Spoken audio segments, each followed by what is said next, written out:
Hi. Hello. I'm giving cozy vibes today. You can't see it, but I'm giving. I'm giving. Wait, the PNU doer isn't even on. There we go. Hi. Hello. Hi, Bread. Hi, Queen. How's it going? I'm the reason I'm saying I'm giving cozy is because I'm here wearing a nice sweater. I'm here sitting cross-legged, like crisscross on my chair. I need to adjust my position a little bit because I'm kind of bumping my, there we go, because I was bumping my knee on the desk. There we go. I'm sitting here with a little cup of hot chocolate, salted caramel hot chocolate, and it's so tasty. It's so tasty.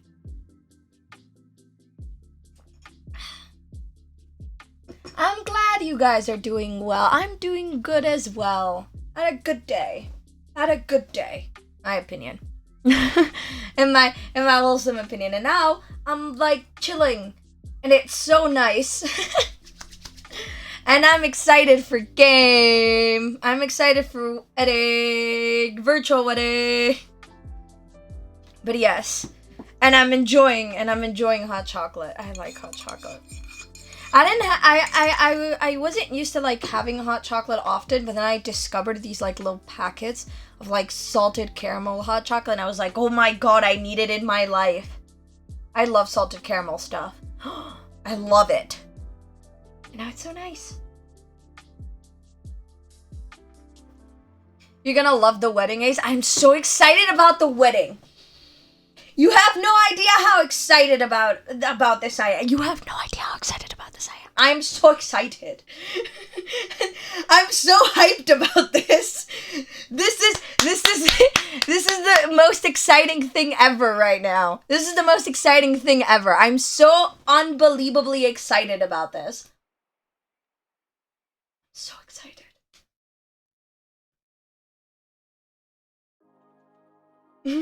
Okay, maybe you have salted caramel hot chocolate, but you know what I have? Capri Sun! You have Capri Sun!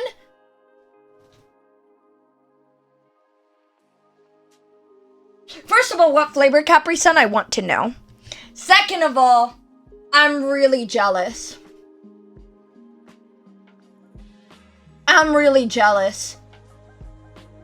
You both said ads at once. Yeah. It happens. Sorry about that. I'm gonna take a sip while we're in ad land. Oh. It's really, really nice. It just, I don't know. It's good. It's not that I don't like hot chocolate. I do.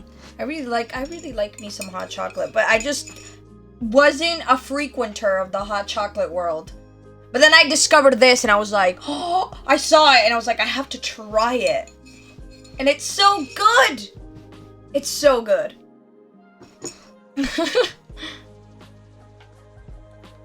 My iPad is horrible right now. Oh no. It's also a little bit on my part. It's a little bit slow on my part. So actually we could just kind of just do this and it's going to be like that for a little bit and it's going to be a little bit better. Hopefully. But yeah. I had 3 fucking ads and 1 was English, 2nd was Dutch, and 3rd one was French. Hey, you're doing the tour of the languages. They're expanding your horizons. Expanding your language horizons. Appreciate it. Appreciate the expanding of your language horizons through the world of ads. Yay. It's covering all the bases. Exactly. It's like hitting every mark. Get it. There we go. But yes, I don't have like anything much to talk about. I had a very chill day and I talked about the most important thing in the world, which is hot chocolate right now. That's the most important thing. And I kind of just want to get started because I'm very excited. I'm just very excited. I mean, like,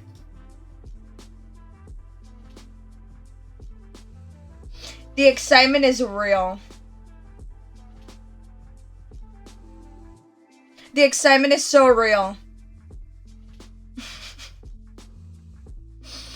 Can you feel the excitement? Wait, let me go to the just a moment screen for a little bit while I check something, cause man. What's making you do the things that you're doing? Why is this happening? Hold on, let me check something. You can still hear me talk. I'm just quickly checking something because I'm not sure what's causing this to do the thing. I'm not sure why this is doing the thing. So I'm just gonna quickly check this out. Oh yeah, it was this. Okay, we're fine. We're good. Yeah, we're good. The crisis aborted. Figured it out. We're all good now. We're all good. That was easy. Bye, Brad. I hope you have a great rest of your day. That was that. There we go. Problem solved. That was that. We'll just have me and YouTube were off. It just causing some lag for it. So we'll just have it off. Maybe we'll turn it on in a bit. But I don't want just there to be just incredible delay, because I like not having a lot of delay. I'd rather this run smoother. Gonna take one last sip of hot chocolate before we get started. I just wanna drink it before it gets cold, because I don't want it to get cold, and it's still warm, so I'm very happy about that. Yay! All right. I'm so excited about this. This is the moment, okay? This is the moment. My God. I'm so excited. All right. I'm so excited about this. It's not even normal at this point. I've been jumping around the chair so much already, and I haven't even started it. All right. I have to settle down and actually, yeah, okay. Yeah, here we go. Hello again. Thank you so much for getting the Cove Wedding DLC.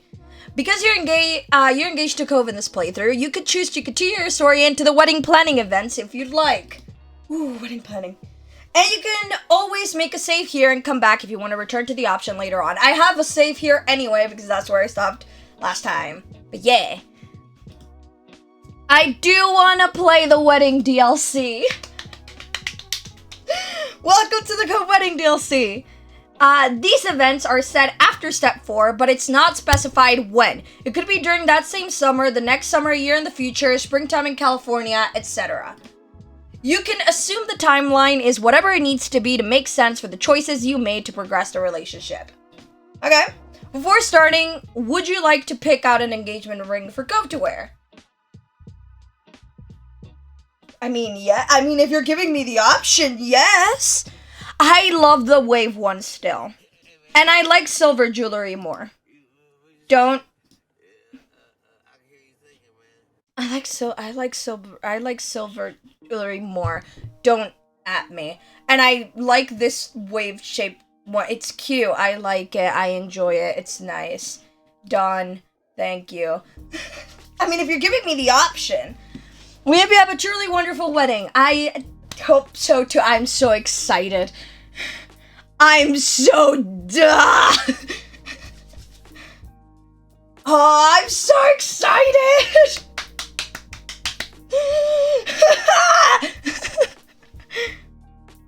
That is a nice couch. That is a nice couch. Hold. That is a pretty couch. Hi, Ali. Hi, Ali. I saw this coming, that's why I stopped. Ali. You're a wonderful human being. I love you so much. Queen loves you so much. We all love you so much. You're such a wonderful presence in our lives. We all care about you so much. You truly are so important to us. We care about you so much. Our lives wouldn't be the same without you because you're a wonderful human being. You're such a great human being. You're so nice and awesome and pretty and incredible and amazing. You're awesome. You're awesome.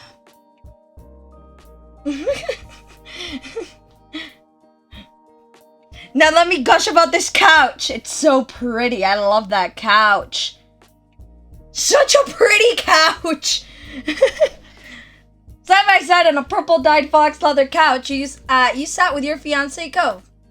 The air in the chic office smelled non-distinctly perfumed, though luckily it was a mere touch rather than smothering. That's good. I hate strong scented perfume or like what are they called? The room ones. I swear I know words. You know the things that you put in rooms to make them smell nice? Like Febreze sometimes, or the ones that are like sticks. And you put this, and then there's the candle one. Just stuff to make your room smell nice. If it sucks if it's too strong. Much like perfume. Sucks if it's too strong. A soft hum came from the air conditioning, gently flowing the scent around the room. It was the first time either of you had been there, and you weren't sure if the atmosphere was meant to comfort or impress visitors. Air fresheners, yes, that's the one. Thank you. Definitely not me being on the edge of committing a crime to the kids ringing the doorbell every few minutes. I guess thank you. Hey, it's all good. For some people, it wouldn't make a difference either way, like with your own partner, for example. Cove's hand was intently gripping yours. You could feel him trembling and hear the squishing noise the couch made each time he shifted around. One part came from his usual nervousness over these kinds of matters, and the other came from an almost uncontainable excitement for the same reason. Hot chocolate time.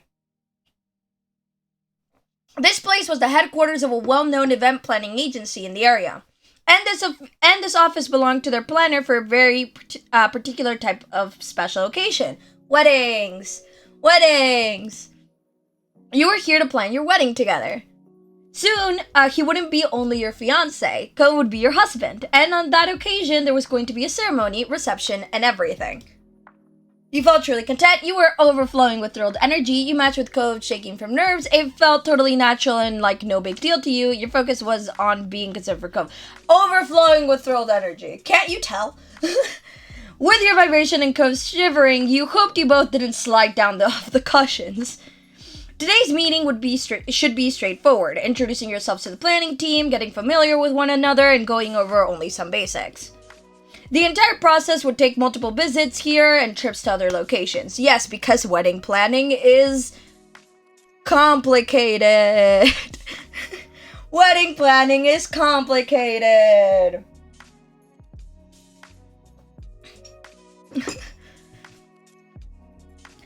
Before setting up the appointment with a planner, you and Cove decided that you were going to set the wedding in, or at least near Sunset Bird, which only makes sense. Let's be fair. You also had a good idea of who would be attending, how large the wedding needed to be, and a few other details related to your lives together going forward. That was as far as you had gotten in the process when you decided to bring in assistance.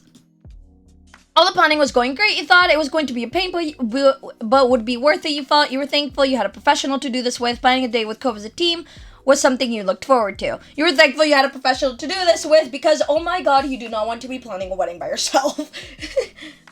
At least for the most part. Some stuff you want professional help with, man.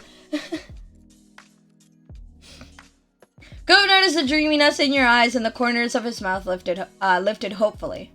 His second hand reached over to clasp both yours and his first. A metallic sensation pressed into your skin, the engagement ring securely on his left ring finger.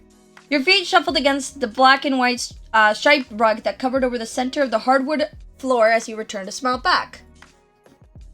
Here we are. Here we are. It's really happening. His fingers squeezed your hand deeper into his hold. You know I'm not really good with, well, any of this, but I'm sure that whatever it ends up being like, it's going to be amazing. It has to be, because I'm marrying you. You're so wonderful, I completely agree. I'm glad you're thinking good about things, yeah, and hopefully you only adding a moderate amount along the way. You have to turn your face away from shyness. You gave an earnest nod. I completely agree. It was such a kind sentiment, but it was the truth for the both of you. And then there was a series of quick knocks. Your conversation stopped as you shared unsure looks between one another. Huh? Come in? In response to Cove's words, the shiny wood door off to the side swung open. Hello, lovebirds. Standing in the entryway was a tall man about your age. His dark gray hair was swept to the side, and on his neck was a distinct mole. Is this who I think it is, or am I delusional?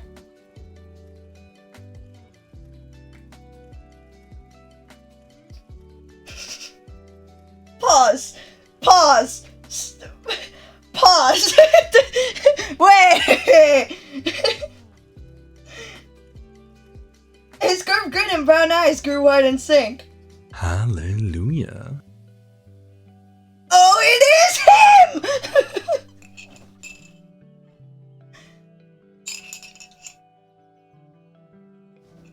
Amazing. 10 out of 10. This is already incredible. This is already great. Yeah!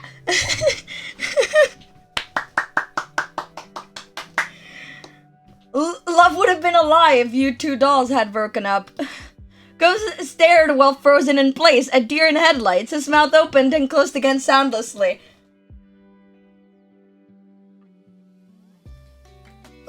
Yes, only appropriate reaction. Baxter! The former tourist stepped further into the room while chuckling. That's wonderful. His voice is just so good. You are absolutely right. I almost forgot about how good, his voice sounded until just now. Wow.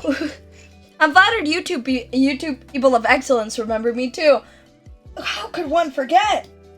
Such a wild impression, man. And I didn't even have to dress in black and white. True, he shifted to purple. Look at that purple shirt. Color categories have expanded. So proud.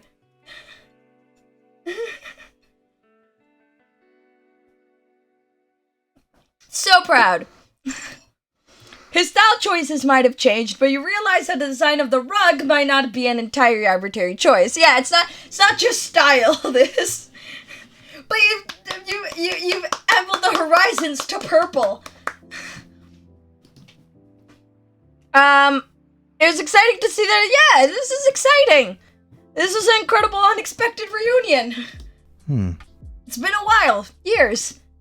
I know. Yeah, it has been. Grove dropped his response heavily. The tone likely would have been even firmer if he wasn't still in disbelief that Baxter had reappeared in front of both of you, and as a wedding planner of all things, which, to be fair, I wouldn't have guessed that. He even has a red lamp now. He's basically obsessed with color now. Yeah, the horizons have been expanded. I can't remember what his living room looked like in step 3. Was it this colorful or was it not? I don't think it was, unless I'm remembering it wrong. But what? A purple couch? Purple shirt? Look at this nice, yellow golden lamp and this red, hanging lamp. Look at that. Character development in its finest. Your wedding planner. What happened? No one's heard from you at all until right now, I guess. The more he spoke, the more sardonic edge caught up to Cove. Well, as professionally as possible, Baxter strode up to the other half of the room and took a seat in the rolling office chair opposite the couch you were on. He used the tips of his feet to smoothly twist the chair's position so that it faced you completely as he continued the reply. I went back to college, eventually graduated, joined the great wide career world, grew up, and learned some more. I'm still learning. To fully settle in, Baxter dropped an elbow on the armrest of his seat and rested his cheek against the propped-up fist, mostly like I'm doing right now in real life. This is a curated version. Life is a wonderful journey. The words were spoken flatly and authentically, and punctuated with a dismissive gesture of his free hand. It was impossible to tell if the sarcasm was purely in response to Cove's own sharpness, or if there was something else. Even Cove raised an eyebrow at how clear the displeasure was. Baxter was aware of the impression he was giving, but only half shrugged with one shoulder over it. His eyes drifted away from you and your partner. Whatever the story was, you definitely weren't getting the full version of it. He mysterious like that. Hope you've been alright. That's all one can say at this point. A bend formed in his brows, a small sign of regret. I don't know how to read. Once again, we prove this point. I'm very well. Now? That's my introduction taken care of then. Let's swing things back around to the real reason you came. You're getting married. Congratulations. You were giving an enthusiastic round of applause from the audience of one. Hey, if it's enthusiastic enough, you only need an audience of one. How did the engagement happen? It must have been wonderfully emotional. A shame I had left town before I could find out. Everyone wants the hot gossip. I'm adding in line. A fond, familiar flush of red crept over Cove's cheek. Well... We had come back to visit Sunset Bird for Ace's parents' anniversary. It started out as a normal trip. On the last day before we had to leave, we went out to the Puppy Hill behind Ace's house. I had been waiting for the right moment the entire time, and that was it. I asked Ace to marry me. They said yes. The pitch of Cove's voice shut up dramatically, going through the last sentence, and got him shimmying in his seat. Just thinking back to that moment had him nearly tearing up from joy. It was so sweet, oh my god. It was so sweet, oh my god. I just remembered it again. Me freaking out in real life that a fictional proposal. I'm so whipped. I'm so whipped. How romantic and very fitting for the two of you. Baxter slipped a pen out of his jacket pocket and tapped it against the desk counter at his side. He looked between you and Cove, satisfied. Thank you for answering. Considering we're already acquainted, it should make the process that much better. I'm sure your special day is going to be one to remember. Cove's uneasy single word was directed towards you. In a whisper, he elaborated on what that was supposed to mean. Are we really going through with this? Having Exeter plan our wedding? I'd like you to. Cove quietly yelped. It wasn't unreasonable that the person on the other side of the room could hear the conversation, but Cove had not expected him to answer. I mean... I think I could do it well. I could do it right. And there's very few weddings I'd like to go off like a charm than this one. He spoke in a conciliatory way. Baxter's normal boldness was entirely missing while asking for this chance. Give the man the opportunity. I think he could be a really good wedding planner. You and Cove faced one another on the couch. The softness in his eyes and the sloping of his brows shared his thoughts without him needing to say a word. He was being swayed. You nodded to your partner. There was a pause, and then Cove spoke. Okay. While still on the couch, Cove brought his torso up to its full height and held his head high. The look on his face was determined. Since this is actually the reality that exists now, I've got a question for you, Baxter. Yes? Cove's strong stance began to crumble as he shrunk into himself once more. Is your offer for dance lessons still open? Oh, this is so wholesome! Your new banner gasped before quickly settling into laughter with a clap of his hands. Of course, always. That's a relief. I'm probably gonna need them. I'm here if you need me. You can't hit me with the unexpected dialogue lines. I give the surprise thumbnail face every time. I understand completely. I'm here for you. And you as well, Ace, if there's the need. You were a good dancer, but it would be nice to practice with someone. You were a good dancer and didn't need help. You were a good dancer and didn't want to dance with Baxter. You weren't a good dancer and could use the guidance. You weren't a good dancer but didn't want lessons anyway. You weren't a good dancer but didn't want to dance with... Honestly, I could use the guidance. You gave Baxter an affirmative nod. Got it. That works for me. I've danced a little, okay? But not... I don't think good enough. I could probably wing it and be fine. But I don't have the full enough confidence. And I mean, if I have the opportunity to properly learn, then I'm taking it.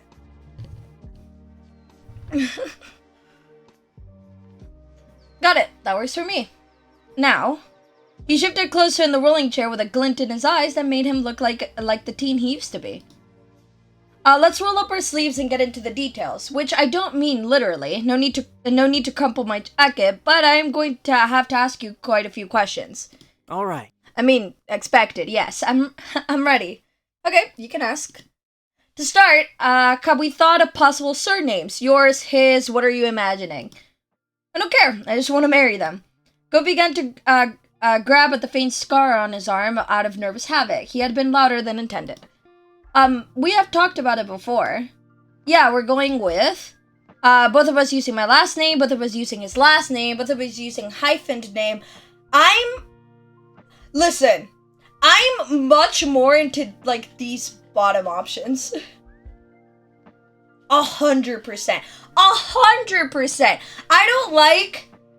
I think it's fine if you're okay with it to, like, take your partner's last name or your partner taking your last name, but I much rather hyphened or just both of you keep your last names. I don't know why.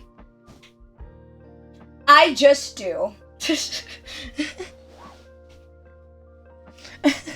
It just is.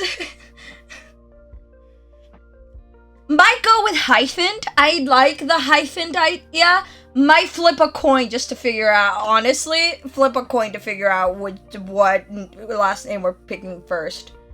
Because I also don't care about that either. Alright. Heads? Heads this, tails that? Yeah, okay. Heads top option, tails bottom option, okay. Siri, flip a coin. It's tails. Okay, there we go. Done. So, hi, Yellow. Thanks, Siri. You're once again very helpful. I like the hyphen things, or I like both people keeping their last names. I think it's nice.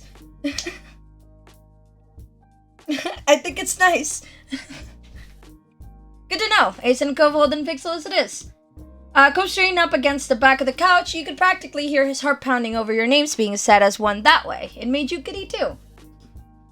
And what about titles in the wedding? Bride, groom, it could be whichever you like, honestly. Can I be a groom? Of course. It's your day. Ooh, I don't know what I want.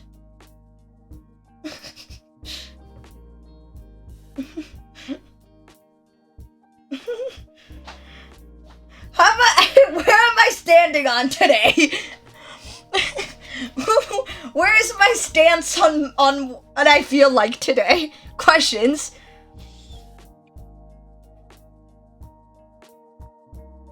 I'm thinking about this way too hard.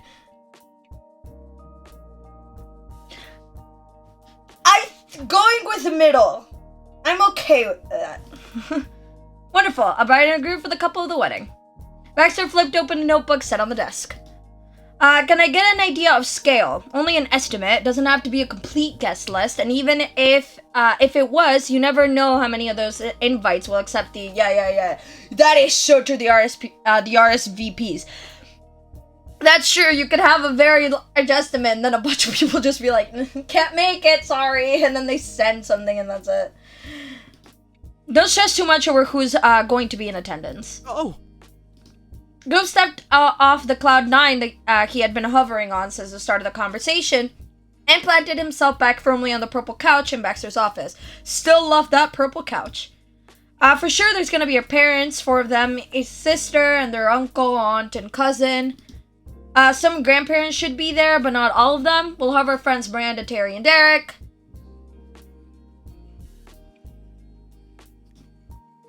United agreeing as co-filled Baxter in. That's right, but also I was wondering if we couldn't buy... Oh, we couldn't buy Shiloh to our wedding. Holy shit, can we?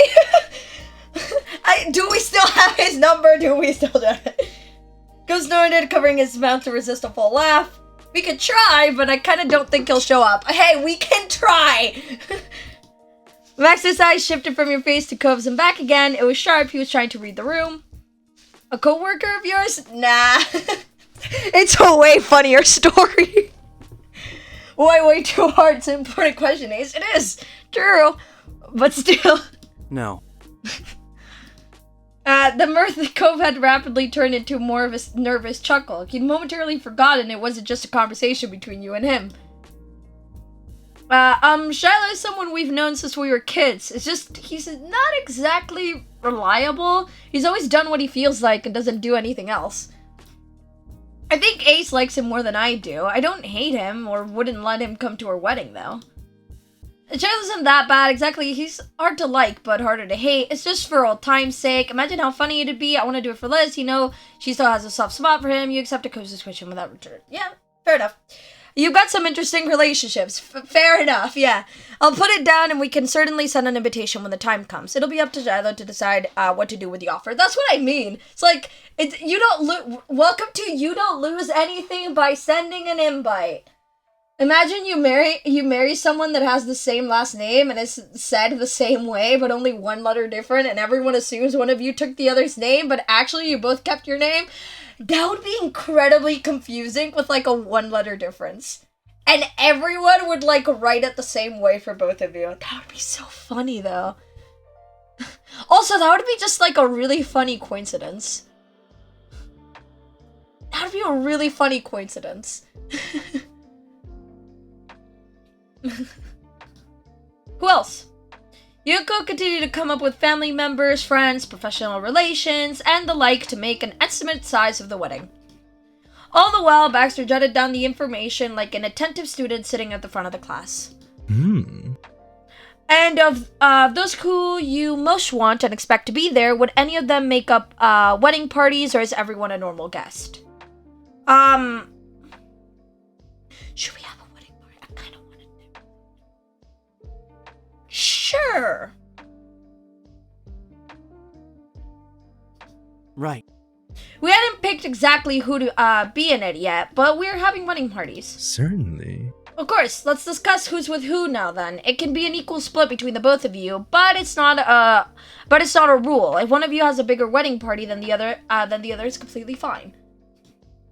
It's all about the two of you, so you can do as you please. Tepidly, Cove offered his first thoughts on the matter. I don't know, maybe it's embarrassing or even sort of dumb, but as great as my friends are, the person I'd want to be there as my best man is my dad. That is so wholesome! And yes! That's so wholesome! No, for real. You're absolutely right.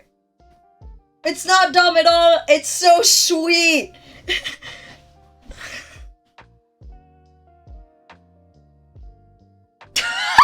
Just read the final option. I was gonna go with this, just as a rule of thumb, because I read it. It's like, yeah, that's great. And then I read the final.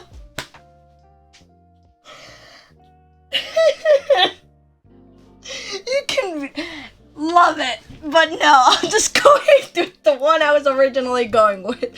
That's really funny, but no. Thank you. No. What do you think? Whoops. Thank you. Whoops. There we go. I accidentally... Whoopsie. Having that close of a relationship with your father is a beautiful thing. What do you think?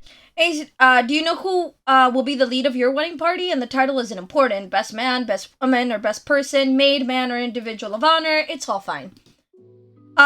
my mom, my sister, my cousin, my mother-in-law, my friend. Okay, I should read the names. Liz, Lee, Kira, Derek, Miranda, or Terry. I'm so pissed. But yeah, I'm going with Liz here. Yeah. As my titling, I'll go pretty much traditionally with maid of honor, which is the traditional point of view. I'll just go with that. Very well. Anyone else in the parties? Well, I'm good with whichever friends and family being in my party, but I kind of want the size of things to be sort of close. Ace, if you take certain people for your party, Ko will take all the moms.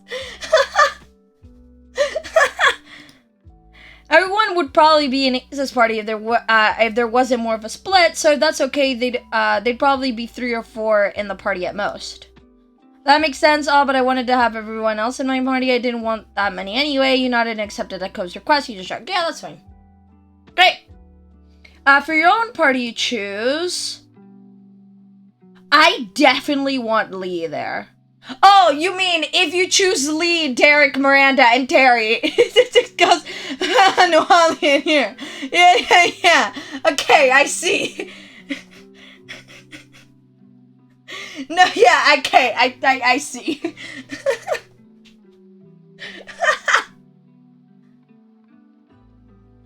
I get, yeah, okay. I definitely want Lee there. I see what you mean, but I'll take my mom's. It's fine. As funny as that is, for the sentimentality progress, my moms can be there.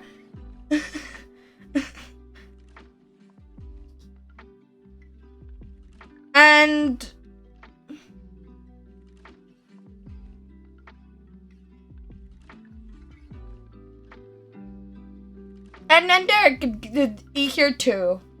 Why not?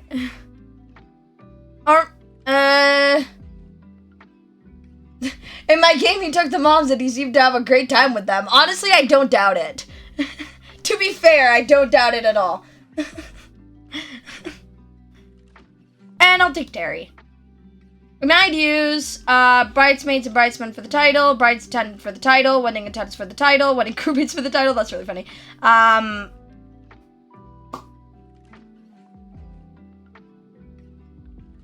take bride's attendants. Then my party's gonna be Kira, Miranda, and Derek. And with that, you successfully mapped out the members of your wedding parties. Perfect. I'll make notes. The statement was made extra clear by the clicking noise of Baxter's keenly tapping his pen on the armrest. So? On the topic of guests and that sort, are you open to attendees giving speeches during the reception? Yeah, I'm cool with that. We can make it so only select people are arranged to say some words about the couple, or have a mic open for anyone interested in talking, or discreetly circumvent anyone from gathering the attention in order to talk. Select people. Don't have an open mic is I like it. I feel like it'd be nice to have some specific people talk. Yeah. I'm sure with these in-game people, which are all really nice and stuff, I'm sure it would be okay, but I don't know. But I don't know, man. Some people get really emotional in weddings, and I'm not sure if I just want to cry a lot on that kind of thing. So some select people, it's fine. Yeah, you're right. Do you have the names for the guests giving speeches? Do I? I'm not sure.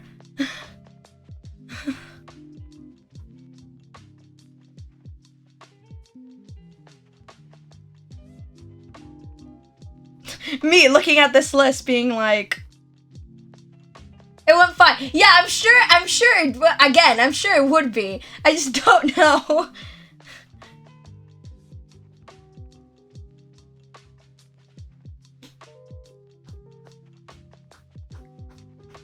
Me looking at this list and genuinely thinking about it.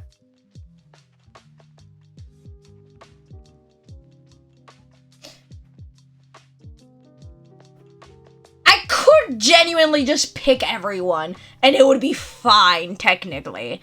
But, to be fair, I could just pick everyone and just to see.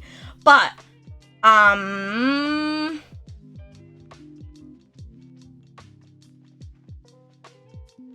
probably go these two, definitely.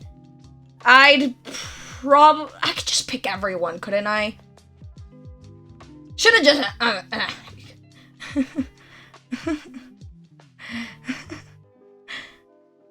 do him? Make him talk? Really? That's so ominous, but sure. The way you put it, make him talk, is so ominous. I love it. It's so ominous. Oh, let's just go. Oh, really? I could do that. You could do that. Yeah. Let's just, listen. There we go. Just go down the list and be like, yeah, get everyone in there. Just everyone could talk. Yeah. Good. You continued along casually, accepting all your input. And are you thinking of writing anything yourselves for custom bows? Just remember, it's an option, not an obligation. I like bows. Bows are sweet. There's no pressure to make a custom declaration if you're not comfortable with it, but it's so sweet, though. I realized how ominous it sounded the moment I sent it. Make him talk. Oh. I had custom bows in mind, if I'm honest. Truthfully, I hope on doing the normal ceremony speech, I wanted to let him decide what he felt of. I like custom bows. Custom bows are cute. Are you okay with that, Ko? Of course. There's a lot I could say, and I'm gonna be really nervous either way. Kove's eyes squinted up from his cheeks, and he smiled at you so sweetly. You were feeling butterflies already, and the bows hadn't even been said. Lovely. Just lovely. And that is highly personal, so you each can work on them privately outside of our appointments. True. Which is, I like custom bows. They're very, very sweet. Just talking about wedding preferences. Welcome. Custom bows have so much nostalgia. Oh my god, I'm so looking forward to it. I'm so excited already. Baxter relaxed back into his chair and looked you both over. His smile curved widely. It was a look that made Kove nervous. You could feel him begin to fidget uncomfortably at your side. Let's talk a little bit more about traditions and wedding norms. To be honest, we're all friends here, so I'll be frank. If one of you sincerely asks not to get splattered with cake or for whatever else, and the other does exactly the opposite simply because they think it's funny, I'll personally see to it that your marriage ends. If you can't treat your partner and their boundaries with respect on your wedding day, you don't deserve them as your spouse. I 100% agree with you, Baxter. You are absolutely right, and you should say it. You are absolutely 100% correct. You are absolutely right, and you should say it.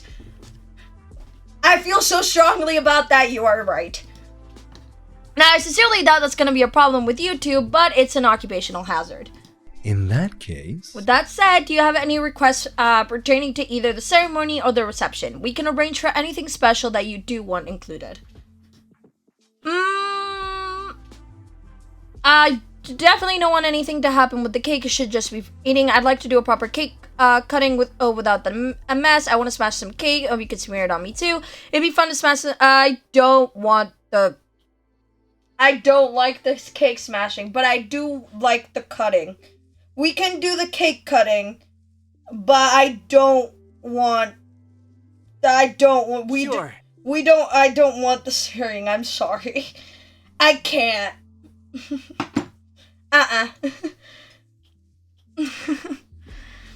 We can do the cutting we can do the cake cutting and that's fine, but I can't, listen, I can't. I can't with the smearing. Yeah, we can do that. Go crossed his arms with a prudent nod. The longer he chewed on that idea, the more his lips tugged into a bent smile. And that means we can focus on what's important, eating cake. Very true. So true. You're so right. Very well. Baxter clapped his hands together, pleased with the direction of the conversation. That's another important detail done. We should discuss who you'd like to officiate the ceremony next. That is so important, though. I can do that. I can arrange for a standard justice of the peace to be there, but if there's a pastor, minister, the judge, or anyone else that you have in mind, please send me their contact information. Preferably right away. I can work things out with them so we're all set for the ceremony. Unsure what to say, Cove glanced over at you. He scratched his cheek contemplatively. I don't mind having a justice of the peace officiating. There is a religious figure I have in mind that we could ask. I do have a certified... No, I don't mind a justice of peace officiating. Right. Really? It's whatever. I love Baxter being a good wedding planner and being capable of making sure they respect boundaries. So true. I'm so happy that you said that, because it's so true. Me neither. He shrugged, glancing over at you to make sure. A simple justice of the peace was all you needed. We're all good here. Wonderful. I'll get that in motion right away. Very well. Now, have either of you considered how you want to arrive to the ceremony? Will one come in first and then the other come down the aisle? Or perhaps you both want to enter together? How do we want to do this? You are so right.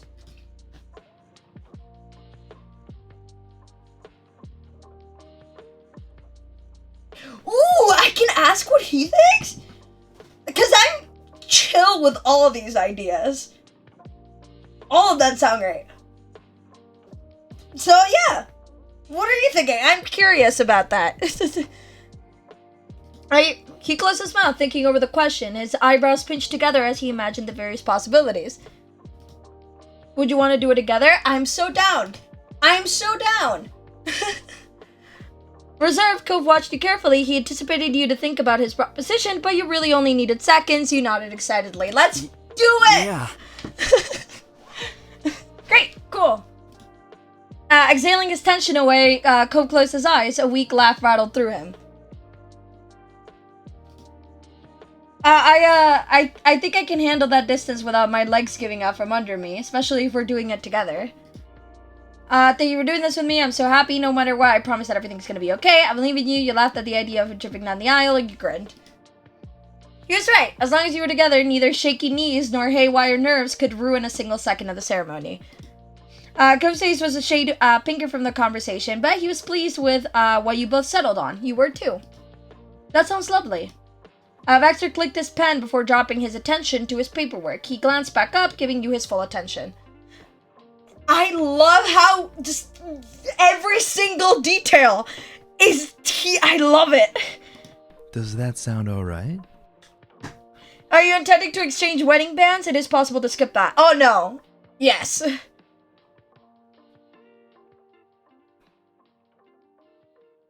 We're yes, rings. We were thinking that was gonna happen. We already got rings for it. Of course. We can easily save a moment for that in your ceremony. And a small reminder, couples generally take off engagement rings before the ceremony to wear just a wedding band during the wedding. Thanks. You couldn't help picturing the matching wedding bands you had gotten together. They were gold, rose gold, silver, platinum. I've already expressed my opinion about this on the stream already. I like silver really just way more. I don't know what it. Rose gold's nice. I don't know why. I don't know why. I'm not the biggest fan of gold jewelry. I'm not sure why. It's fine. And round band, a jeweled band, a B-shaped band, round's good. Yeah, round's good. They're incredible, but before you completely lost focus, Baxter spoke again. So? Do either of you want to have a bouquet? A small chuckle fell from Cove's loop-sided grin, but Baxter was serious and waited attentively. When Cove realized that, he shrugged. I like flowers, but I don't need a whole bouquet. I'd like to have one. I don't need one either. Don't be shy. You should have one, Cove. We should both have one. It would be nice. Bouquets are really pretty. Not like a huge bouquet. Here's my opinion on bouquets.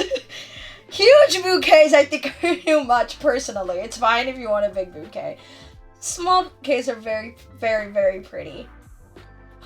And, like, Either like a nice color combo or like a one color kind of thing. Very, very pretty.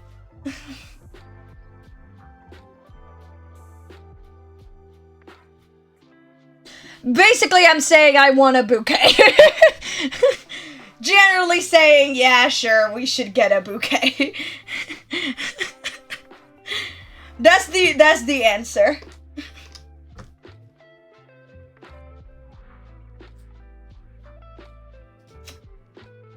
I want to have bouquet.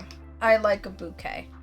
The shape and color of it hadn't fully formed yet in your thoughts, but part of you could already feel the weight of the flowers in your hand, a satisfied smile tugged at the corners of your mouth. Excellent choice. Let's discuss what it'll look like then. Yes! I was so excited for this. Oh my god. I skipped a bit. Holy shit. So? Okay, there we go.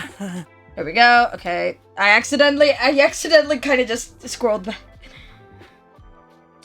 Okay, yeah, there we go. Okay. He leaned forward and interlaced his fingers together on the table. Excited, you glanced at Cove and he gave you a supportive thumbs up in return. Would you mind if it had white poppies? No, I would not mind. That is so sweet. No, it needs those. Since the instant Baxter brought up flowers, you had been positive Cove was gonna ask for those. Because, oh my god, yes! Are there any others that you'd want highlighted? Roses, buttercups, snapdragons, any sunflowers, tulips, orchids. Type in your own flower. Imagine having a bouquet of only one.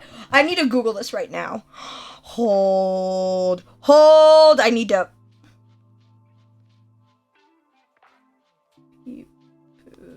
I just need this.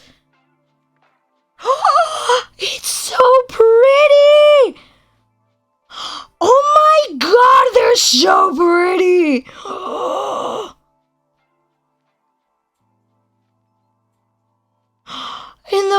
my god! I'm so excited!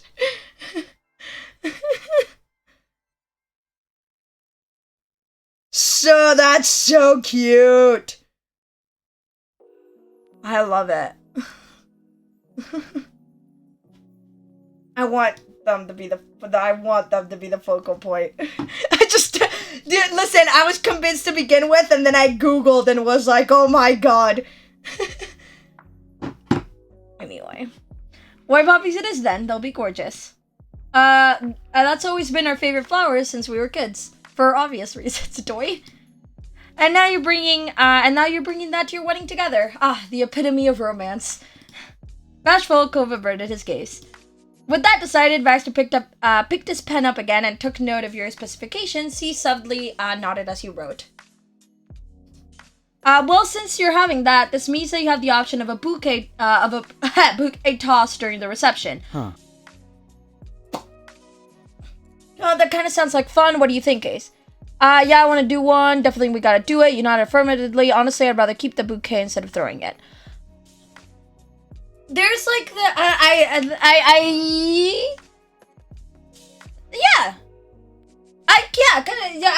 feel like I kind of want to do it. If it was an option, I'd like. There's another thing that people do with a bouquet to give it away, but they actually like pick a person and give it to them, and it's very, very sweet. And I would also do that, but I like we could do a wedding toss. That's fun. Sure, we can do it. Baxter gaze lifted from his notes. Why did my chat reload? I always panic when my chat reloads because I think it's my Wi-Fi dying, but it seems that it is not. But oh my god, that was terrifying just then. It's always so scary.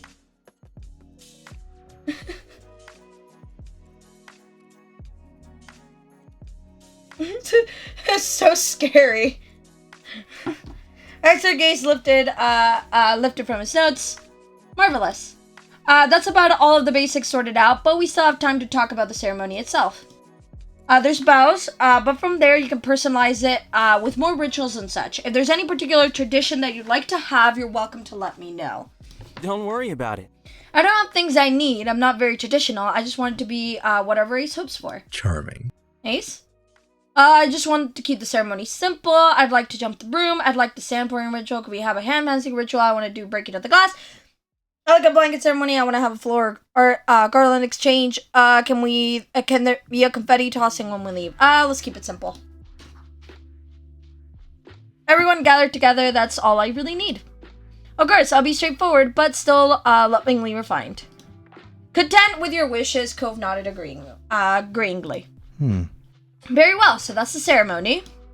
Now, any reception venue you choose will be large enough to have room for casual dancing throughout the evening, but I need to know if we should schedule for any particular kinds of dance. Such as a first dance between only you and Cove at the start, for example. Yes. Both of you turned to each other curiously. A deep red blush crept across his cheeks, and when he felt overwhelmed, Cove's gaze dropped to the floor. Well, only if you're good with it. I would want to have a first dance. I would want to have a first dance too.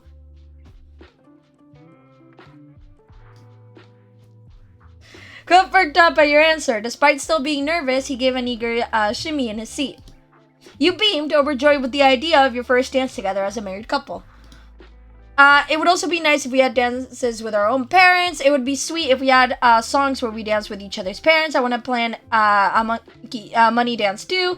We should have a dance with our parents and a money dance too. We should plan a dance with each other's parents and have a money dance too. You are looking forward. I want the dance with parents. That's sweet. There are already a few songs playing in your head reminding you of the times when you were small and your moms would spin you around the kitchen and the living room. A rosy blush dusted his cheeks a deeper pink. Fair dance. That'd be great, actually. Then it settled. Baxter continued to keep track of details by jotting it down on paper. He kept up with the pace of the conversation with words and writing easily. Oh, and speaking of the ceremony and reception, that's my area of expertise. If you're going on a honeymoon afterwards, that'll be something I'd recommend perhaps travel agent for. Or honestly, arranging between only you two without any middleman. Gove didn't blink at the wait. Sure. We'll handle that. But we're here, it's just about the day of. I get it. Fantastic. Now, back to the wedding. Do you have a sense of style you're aiming for? Is it formal, casual? Do you have any particular color you want the wedding party to wear? Are the colors for the couple meant to be a surprise for the ceremony, or would you prefer picking that out together? Are the clothes for the couple? I don't know how to read. Holy shit. I'm not sure. And also, what about hair? I can brush my hair out so it could be fancier, though if that's not important, I can keep it the same. Good question. What do you think, Ace? You considered the series of inquiries and responded by saying, I'd like a casual feel personally. I was hoping for a formal occasion. We could do something in between formal and casual. I could go with whatever level of formality Coop is good with.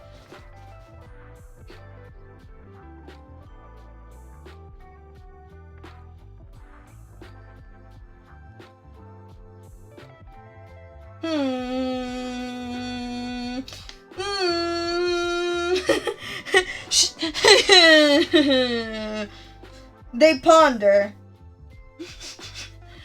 I don't know.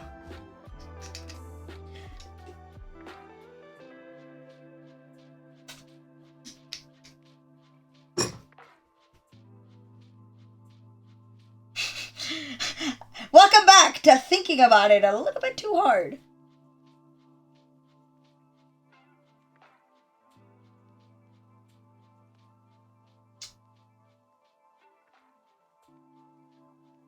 I think we could do something in between formal and casual.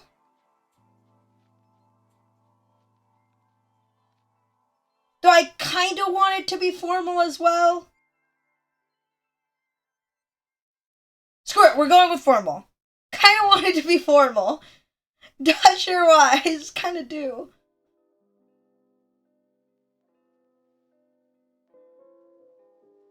Or it's like this, it can be like, I don't know, formal, but it's just like, I don't know. My head, oh my god.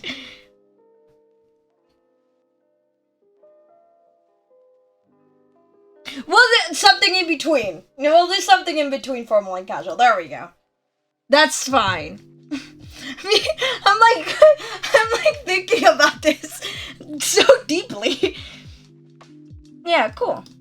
And it doesn't matter to me what the wedding party wears. I'd be happy if the main color was blue. I'd be happy if the main color was yellow. I'd be happy if the main color was green, purple, pink, red, orange.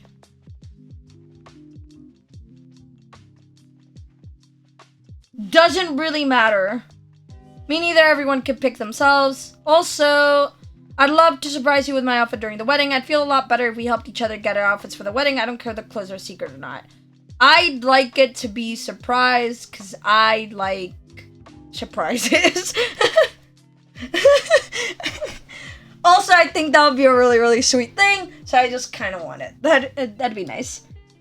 I would like if yours was more of a full suit set, though. I would like it if your outfit was kind of simple, though. Your shirt coat would look great no matter what you picked. Yeah, I want it to be secret. It's just... And go... it'd be wonderful to see you with a fancier hairstyle. I think you don't do whatever you want. Do whatever you want. I do not mind. I want it to be a surprise. Okay, I'll figure it out. Excellent work. I know this has all been a lot of Q&A-ing. There's much to consider for this big of an event. Yes, very true. First ad was English, the second one was French. We're doing the tour of the languages in ad form. Then Baxter's pen was placed back to the pocket it had come from. He ran his now free hands along the smooth inside edges of his jacket. Thank you. Thank you too for being so forthcoming. I've got a strong idea of where this is going now. I'm already looking forward to the next meeting when we could truly get into specificities. Oh? That's everything? We're leaving? Yes, you can go, or you can stay if you want. That's the end of the actual session, but I'm not throwing you out. That's alright. Bye. Cove awkwardly waved Baxter off, despite still being seated and not going anywhere yet. He had gotten so into the discussion of the wedding, he'd forgotten his usual stiffness around Baxter for a time. But that spell broke. Baxter accepted the answer and pushed off the armrest chair to stand up straight. You and Cove followed his motion, getting up out of your own seats together. The wedding planner took one stride closer to the center of the room and reached out his hand towards you. You shook it, you gave him a friendly nudge to the arm instead, you offered a fist bump, you shook your head politely, you opened your arms for a hug. Yeah, I'm shaking his hand. Yay. You grinned while giving your hand one satisfying shake. It's great that you're back.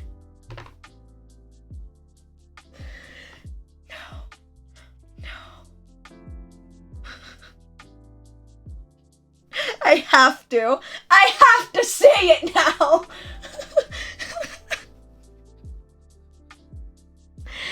I have to now. It's too good. It's too good. I have to now. Oh. So bad / absolute positive. It's too good. I need it to. He started loudly, highly entertained. Goodbye. For today's, I'm glad to have seen you. Then he offered the same gesture to Cove. Your partner accepted it casually, giving Baxter's hand a solid shake. Take care, Baxter. Thanks, and same to you. You've got a wedding to be ready for. Don't forget to look out for yourself and your fiancé. I remember. The two men released the other's hand, settling the agreement to take this chance to put a new foot forward in their relationship. With that, the two of you found your way out of the office building. Car. The up and subsequent click from the opening and closing of car doors played out in sync between you and Cove.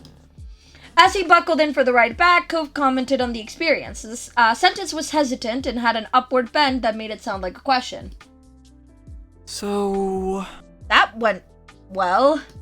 Before he could respond to the not exactly a question statement, Cove continued on with a new actual question. I mean, we got Baxter Ward as our planner somehow, but he seems good at what he does, right? He put his hands on the wheel and peeked at you through the reflection in the overhead mirror. Alright, Baxter will do wonderfully. I just hope he doesn't suggest a monochrome color scheme.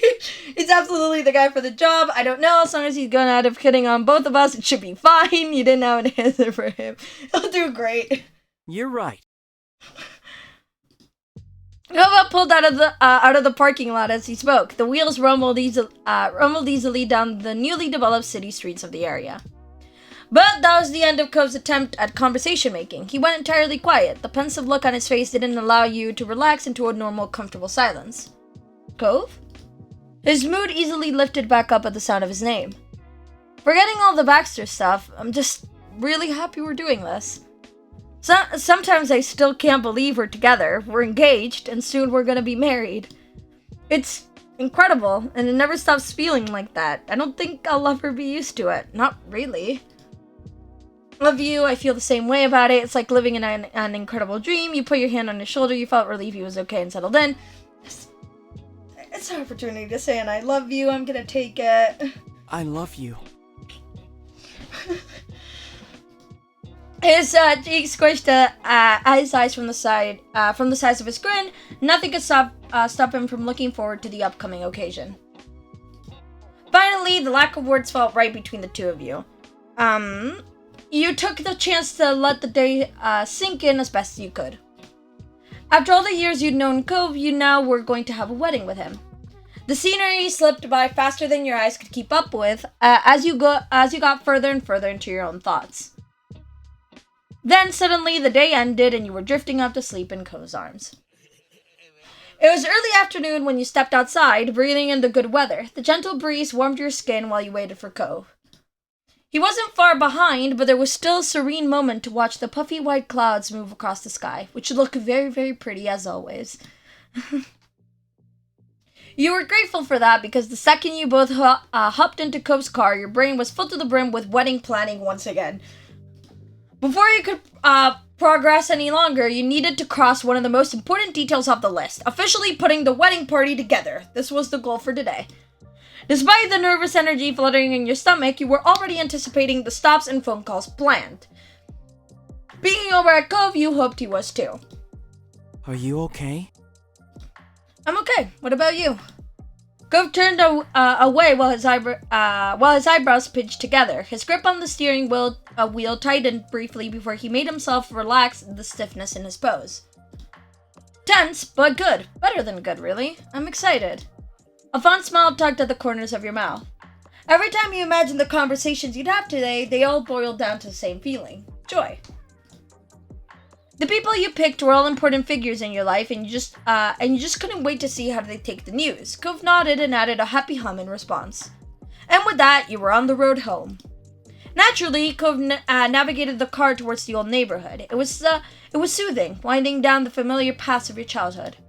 You spent so many years expanding your world little by little on foot, and then by car. The older you grew, the further you went, but there was always a place back there for you. Cove parked along the upper end of the street. Side by side, you headed out, aiming for his dad's condo. Your first visit for the day. Cove wanted to ask his father to be his best man, and you'd be there for him. I'm so genuinely excited. Cove's newly outstretched hand was halfway to the doorknob when he paused uncharacteristically. Actually, I'm gonna knock. Chuckling, you gave Cove a thumbs up in approval. Is this the first time that's happened? Is this the first time he's knocking? for his dad's house? This is important information. The warmth intensified in Cove's expression. His hand changed direction and he gave the door 2 firm knocks. Sound design on my part. Sat work. Sound effects. Yeah. It didn't take Mr. Holden long to answer the door. His initial shock quickly melted into a cheery grin. Come on. Hey, come in. His attention bounced back and forth between you and Cove as he moved aside to let you stroll on in. Hey Dad, how are you? Great. I'm great, sport. Cool, well, Cove stalled, bashfully staring down at his own feet and rubbing the back of his neck. You knew just how important this was to him. This is so... He took a deep breath and didn't wilt under his dad's growing concern. So? Ace and I were talking about the wedding, and I realized that I need to ask you about something. I'm all ears, son. Whatever you need, I'm your guy. Cove swallowed nervously and nodded, then the corners of his mouth started to perk up. I'm so excited. I was wondering if you might be alright being my best man in the wedding party? Mr. Holden slammed a hand to his chest, clutching his heart. You waited for any kind of sign of life. A part of you wasn't even sure if he was breathing until he finally gasped a lungful of air. Are you sure? Oh, you don't have to do that. Cove's brows bent up, but his delicate smile grew wider. Nobody's forcing me. This is what I want. That's Dad, you've always supported me through the good and the bad. For my whole life, you've taken care of me. His expression was earnest as he stepped forward. Your chest swelled with pride listening to Cove's honest plea. Listen, Cove's father-son relationship matters so much to me. It's actually so sweet. I love it so much.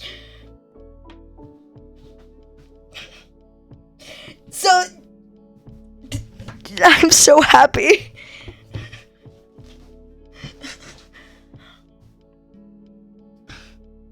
Why would I want someone else to be my best man? Completely touched, Mr. Holden grasped his son by the shoulders and then wrapped him in a hug. Cove embraced him just as tightly and rested a cheek on his dad. There's nothing in this world that would stop me from being there for my boy. Thanks. Sniffling, Cove's voice came out softly and laden with emotion. With teary eyes, Mr. Holden invitingly reached out an arm to you. They're adorable? Yes, they are. That simple invitation instantly had your vision clouded with tears. The Holdens felt like like family to you, and right now it's really settled in how much all of you were now, without question, family. They're so...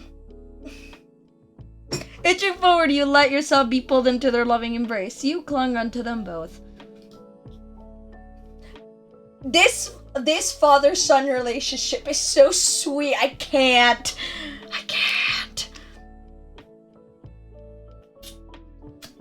Finally, Mr. Holden pulled back, letting his shaking form settle again. Well, I'm sure you're both busy, so I won't keep you. Mr. Holden crossed his arms. Despite the misty eyes, he beamed, taking in the sight of you and Cove. But I really appreciate you both coming by, and I'm around if either of you ever need anything. Thanks, and yeah, we need to invite the rest of the wedding party before we see the party planner later. You were our very first stop today. Mr. Holden managed to brighten even more hearing that. Cove shyly nodded and rubbed his arm. Nice work. Very good. If you're being so responsible, I won't hold you up on your way. Thanks, again. I guess we're on to our next stop? You glanced over at Cove. He nodded surely, and you felt a calming surge of confidence. Have fun spreading the good news. We will. Bye, Dad. See you soon. The sun was warm on your skin as you left Mr. Holden's house, which was so sweet. That was so nice. Stretching your arms overhead, you pivoted to Cove, feeling refreshed. Ready? Come on. Yep, let's go. You moved your gaze to your mom's house across the street. Luckily, where you needed to go next was only a stone's throw away. Stepping up to the condo, you rang the doorbell and waited. The longer you stood there, the stranger you felt. Because this was still like your own door. The expression on your face pinched together oddly, but it was short-lived as your ma swung the door open and validated your thoughts. Hello. Oh, sweeties, welcome home. Moms. She eagerly ushered you both inside towards the living room. Ma then went over the hall and cupped a hand to the side of her mouth to be heard in the other room. Pam, come see our guests. Mom curiously peeked out of the bedroom door. When she realized who it was, she beamed and gave you a little wave. Hey, kiddos. Hi, I missed you both. Moms. Your mom's expression softened. Mom joined you all in the living room, standing alongside Ma. How are you? What can we do for you today? We've been working on some wedding preparations, and we were hoping to include you in that. Oh? I wonder what that could mean. Ma raised an amused eyebrow and then turned to Mom. Shyly, Cove glanced at you, wordlessly asking for you to take the lead here. Mom and Ma, would either of you want to be part of our wedding? Cove and I were hoping that Mom could be a bride's attendant and Ma would also be a bride's attendant for me. Of course. Wholesome. Ma excitedly looked from you to Mom and then back again. She was thrilled. If you want me as a bride's attendant, then I will be. All I want is to be there for my wonderful child's very special day. Mom stepped forward and put her hands on her hips. She beamed proudly. You bet, Ace. Whatever you need, because of out of all my kids, you're tied for first place. That's such a parent thing to say, though. All you could do was close your eyes and groan loudly. Extremely pleased with herself, your mom snickered at her own joke. Teasing aside, Ace, you made me very happy. A small relief sigh took away the remaining worries twisting in your gut. That went even better than you thought it would. A silly, sweet grin spread ear to ear on Mom as she swayed gently where she stood. She peeked at Ma. Nice. I can't believe it. I'm in the same party as Alani. That's so exciting. Mm-hmm. Oh, hello, miss. It's so nice to see you there. How long have you been at this lovely party? I love them. Ma placed a hand over her heart as she spoke. They both had pink cheeks from laughter, pretending they're hanging out together at an actual event. Everything was so much sweeter knowing that your moms were thoroughly enjoying this. Spying on Cove out of the corner of your eye, you caught the fondness he exhibited for watching you in return. He seemed just as pleased with your mom's reactions. In that case? Okay, well, we'll let you, we'll let the two of you go about with the rest of your planning. Thank you so much for surprising us with this. Mom brushed back her hair, observing you both affectionately. Mom nodded in agreement. You got a lot to do, but I'm sure you'll be able to hack it. You couldn't wait to see how all of your ideas came to life on the big day. Thank you. We'll see you soon. Yeah. We appreciate it so much. The tips of Cove's ears were red, but he did his best to be unruffled under your mom's stares. He nodded with a warm smile. Bye. Goodbye. See you around. After that, your mom's walked you to the door. You and Cove stepped out of the neighborhood, ready to tackle the next task on your to-do list. With one last glance around the neighborhood, you silently said goodbye. There was so much more to do today that would require hitting the road again. Humming to yourself, you watched Cove bring the car towards the city. Your next visit would be to meet up with Terry and Miranda in their neck of the woods. You couldn't wait. You did tell them in advance that the wedding planning was bringing you and Cove out that way, so your friends were expecting you today. But as far as you knew, they didn't have any idea what you were preparing to ask. Pulling into the parking lot along the street, Cove was in high spirits. He eagerly hopped out of the car, and you caught up to him with light steps. You weren't that far away from the car when you heard familiar friendly shouts nearby. You spotted Terry and Miranda running along the brick path to meet you and Cove halfway. Hey, buddies. We love these two. We love them. Oh, it's so good to see you. Hi. You and Cove walked over to meet them on the brick path. Cove gave them a wide wave as you all got closer. Hey, thanks for coming down. Ace and I have something to talk to you about, and it's really nice to be able to do it in person. Neither of them dared to interrupt, but Terry and Miranda did share a silent look. They both seemed eager to know the details. Quirking an eyebrow, Cove asked silently if you wanted to take the lead. You nodded, and he gestured with his hand for you to go ahead. Terry, I was wondering if you'd be a bride's attendant for me in the wedding. Finally. Yes, I made the cut! Best reaction!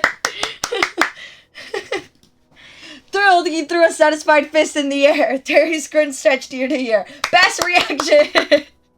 Yeah, I made it in! I made it in! I think that's a good sign. We did a good job deciding the parties. Teasingly, you continued to scrutinize your friends, and Terry crossed his arms defensively. I'm a bride's attendant, and you can't take it back. It's set in stone. I mean... We could take it back. No! Cove snickered, leaning towards you. And then Cove's attention moved to Randy. You watched her eagerly in anticipation. Miranda, it'd be great if you could be a groomswoman in my party. Her eyes darted from Cove to you, to Terry, and then back to Cove again before she believed that this was actually happening. Thanks. Yeah, I accept. Thank you so much. That would be wonderful. Terry cheered again, pulling Miranda in for a one-armed side hug. Cove put a hand to his chest and let out a small sigh of relief. Go Team Ace! No, Team Cove forever! Them!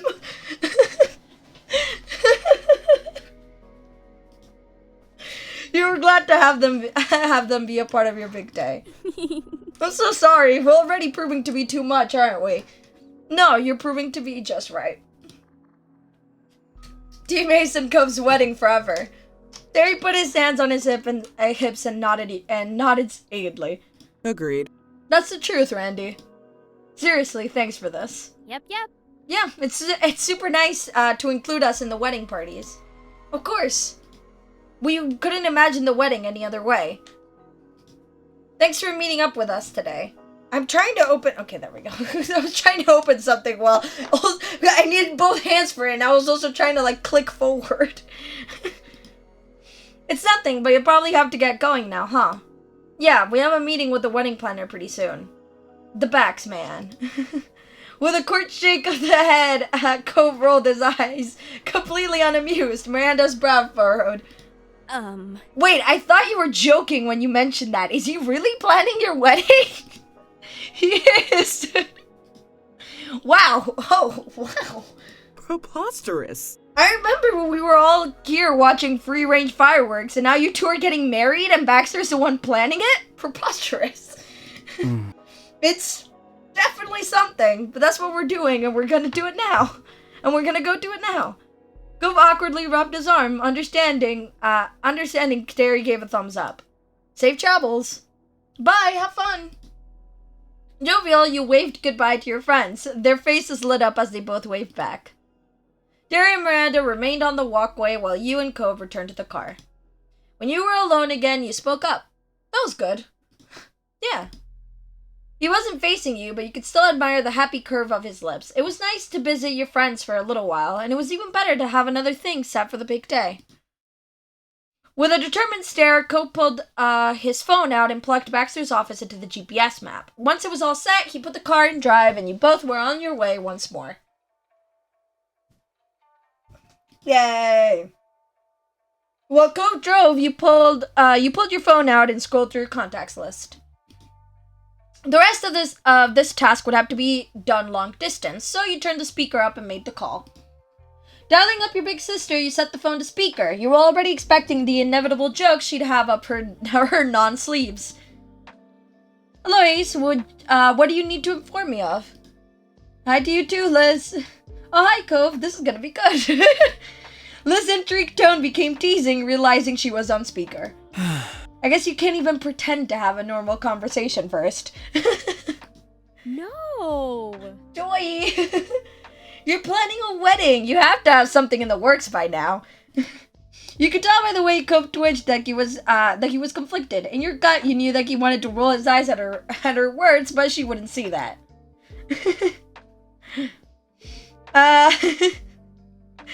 I'm rolling my eyes IRL regardless. Cove just managed to scratch your reaction as you drove. He greatly appreciated the solidarity.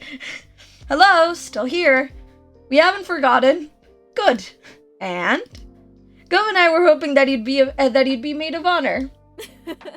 Yes, excellent choices. I'm so proud that my baby sibling grew up to be a bright human being. All my years of being a good role model for you to look up to paid off in the end. Are you done? Liz huffed and foxed a fence over the line. You could easily imagine the smirk on her face. In case you didn't know, I had an entire acceptance speech already. I would have thanked you in it, but it can be done now if I must. Liz cracked up over the line. She needed some time to collect herself, but when she did, she spoke much more earnestly this time. Thank you. But that aside, honestly, I'd love to be your maid of honor. Thank you so much for having me. You're welcome. I won't let you down, little sibling. I'm glad that you're gonna be a part of this too, Liz. It's natural, I don't know how to read. It's natural that you would be. You'd been there all along, for better and worse. Rude. But fair. I'm looking forward to it. Cool. We gotta go and do more wedding things. Talk to you later. Keep me updated. Bye. Bye, Liz. And with that, you can happily check another box off your to-do list. That was another invitation sent and accepted. So sweet. And I wouldn't have expected any other reaction. Just the playful brush off reaction followed by the actual sincere thank you reaction. Taking a deep breath, you pulled up the contact for the next person on your mind. You hit the call button and waited. Why'd my music go away? Hold. Wait. Wait. There we go. We're good. Yay! Eagerly waited for your cousin to pick up. Goop noticed out of the corner of his eyes that you positioned the phone a little further away than normal. He nodded in agreement with that decision. Oh yeah, because Lee's loud. Hey Ace, how's the wedding planning going? Any news? Here we go. Despite his amused tone, Cove still held the wheel more tightly, bracing for the volume of the coming conversation. Lee was clearly already excited for any potential scoop. Oh, was that Cove? Hi! Hi, Lee. She uncharacteristically remained silent after the greetings, waiting patiently for what this was about. Hey, Lee, can I ask you something?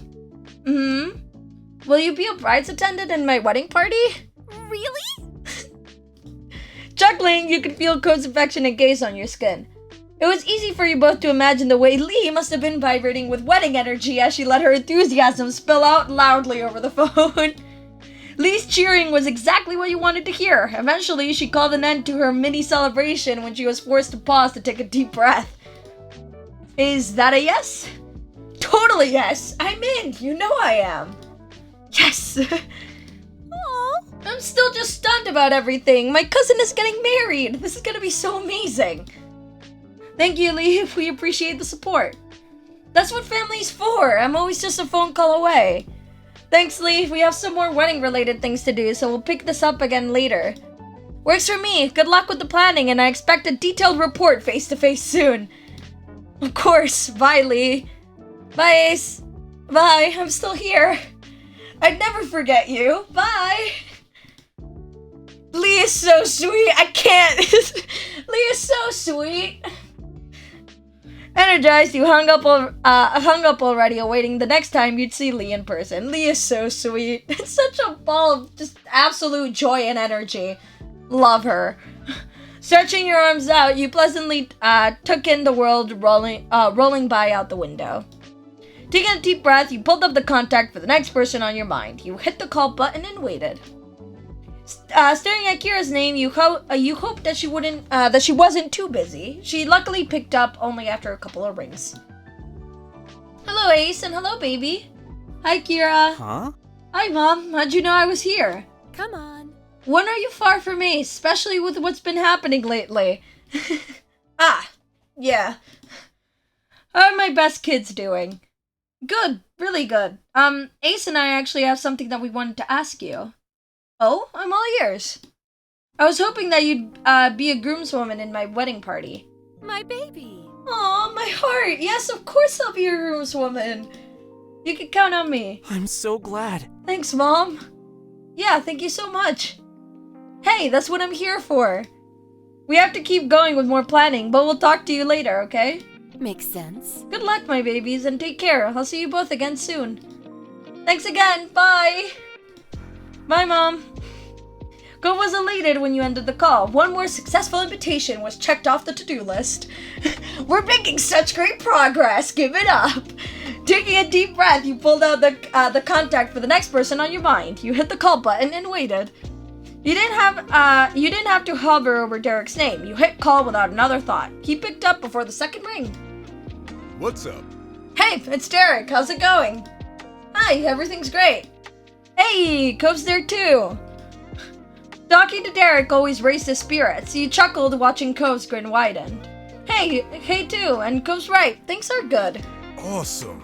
Did you both need to talk to me about something specific, or is this just for fun? I mean, it could be. Isn't it technically both? Yeah, about that. I was just wondering if you want to be a groomsman for me. Leave it to me. Oh, hell yeah! Of course I'd want to be in your party. Dude, I'll be there to catch you if you faint. It's gonna be an intense, emotional day. Derek knows what's up. Go let out a deep sigh that morphed into a stuttering laugh. His cheeks burned a deep red. You all knew well enough there was a high possibility of that situation happening during your wedding. Thank goodness that's exactly what your job is. Is that what all your training has secretly been about all this time? So Jacob, I love you for being you. You shook your head amused. I love this one. Is that what all your training has secretly been about all this time? Hey, don't go airing all my secrets out like that. Wow, I'm touched. It's no problem. Don't get me wrong, sports are fun, but I can take care of people when they need a helping hand, so don't worry about the big day. I got you. You could hear Derek snickering again over the line, but he soon settled down. Your cheeks were starting to hurt from smiling so much. Seriously, congrats again, you two. It means a lot to me that I'll get to be there with you through this. Thanks for being there, Derek. Thank you. You're pretty sure that you had knocked him speechless. All you could hear over the line were some sniffles. Aww! That's so sweet! You both felt fortunate to have such a good friend in Derek. Cove glanced at you with eyes full of affection before moving things along. So that's what we were calling about, and now there's even more wedding planning to get to. See you. Well, I won't keep you. I'm glad you called. See you later. Yeah, you will. Bye. Bye, Derek. Bye. Leaning back in your chair, you finally put your phone away and slid your attention towards Cove with an easy smile. The high excitement was fading and leaving comfortable tiredness in its place, but you couldn't trade the joy and support you got today for anything.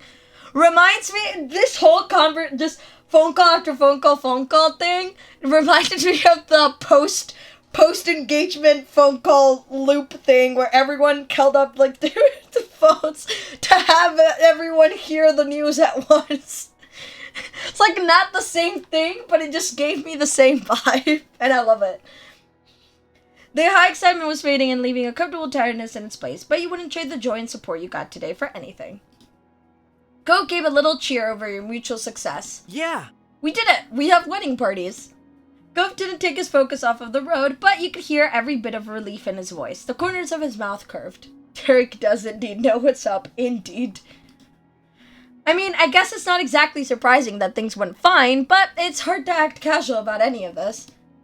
I know how you feel. It matters as much to me, too. I can't believe this is happening. It's okay to lighten up, you know. Well, you and Cove, if you weren't panicking just a little, you put a reassuring hand on his shoulder. I know how you feel. You held out a hand to him, and he took it. A part of you was tempted to lace your fingers together, but you didn't want to hold his hand hostage for very long, so you gave him a gentle squeeze instead. It means the world to me, too. All right. Okay, let's hurry to Baxter's office. There's a whole rest of a wedding to plan for. Right. A new day and another visit ahead to your new wedding planner came down the rushing river that was your life at this time. You, Cove, and Baxter were each settled in the same spots of the appointment prior, but there wasn't any initial shock. Instead, things started off with a simple greeting. Hey, we have a wedding party now. Everyone we wanted accepted. Oh, you work faster than I do. Wonderful. I'll check it off and we can move fully forward. I hope you're excited. I couldn't be more. You gave a firm nod. If I could take it or leave it, you teased. Yes, you could do a shrug. You bet. But I couldn't be more. Go stutteringly giggled over the conversation. Me too. Well, he pulled out his pen while crossing his legs in a fluid motion. Our company has its own in-house photographer for your event, so that's taken care of. Yes. But there's the meal catering, cake, and any other dessert you want. Oh, we're having dessert and cake. We're having dessert and cake. We definitely need at least a cake. Baxter coyly grinned at the abrupt interruption, unbothered. I'm sure you'll get your treat then. Along with those are the outfits for you both. And you'll naturally need to decide where the ceremony and reception will be held. Yes. If you're feeling unprepared to make a call on any of that now, we could always start with the dance lessons. What are you feeling? Knowing where the wedding is going to be is pretty important to get done, but on the other hand, it's such a big thing, it's kind of intimidating to think about. Cove tilted his head back and forth, mentally working through his opinion on the matter. Baxter watched the struggle for a moment before bringing it back up. Hey, any thoughts for your to-be husband? We could decide the menus now. It shouldn't be put off much longer. How about we pick a caterer? Let's design a cake. Could we go clothing shopping? It would be nice to begin the dance lessons. I want to design a cake. Yeah. Let's cake design. Baxter nodded his head, confirming that he'd registered a choice. Besides you, Cove's excitement had bubbled over. He was bouncing in his seat, too eager to restrain himself. Yeah. Good idea, Ace. I'm definitely ready to plan treats. Dessert is so exciting every time. His open enthusiasm tickled you, eliciting an adoring chuckle that slipped out. Across the table, Baxter joined you with a soft laugh of his own. Meanwhile, Cove seemed oblivious to your amusement. You figured he was too lost in imagining delicious cakes to notice what was happening around him. What you needed now was for someone to turn those dreams into reality. The agency had worked with suppliers of all kinds, so Baxter had a list of bakeries that they recommend for weddings. You and Cove had a few personal favorites too. Together, you reviewed the websites for all potential bakeries. Baxter had a wealth of handy tips for what to keep in mind when it came specifically to commissioning wedding cakes for you to take into consideration. The three of you whittled away the options until you finally settled on the one you wanted.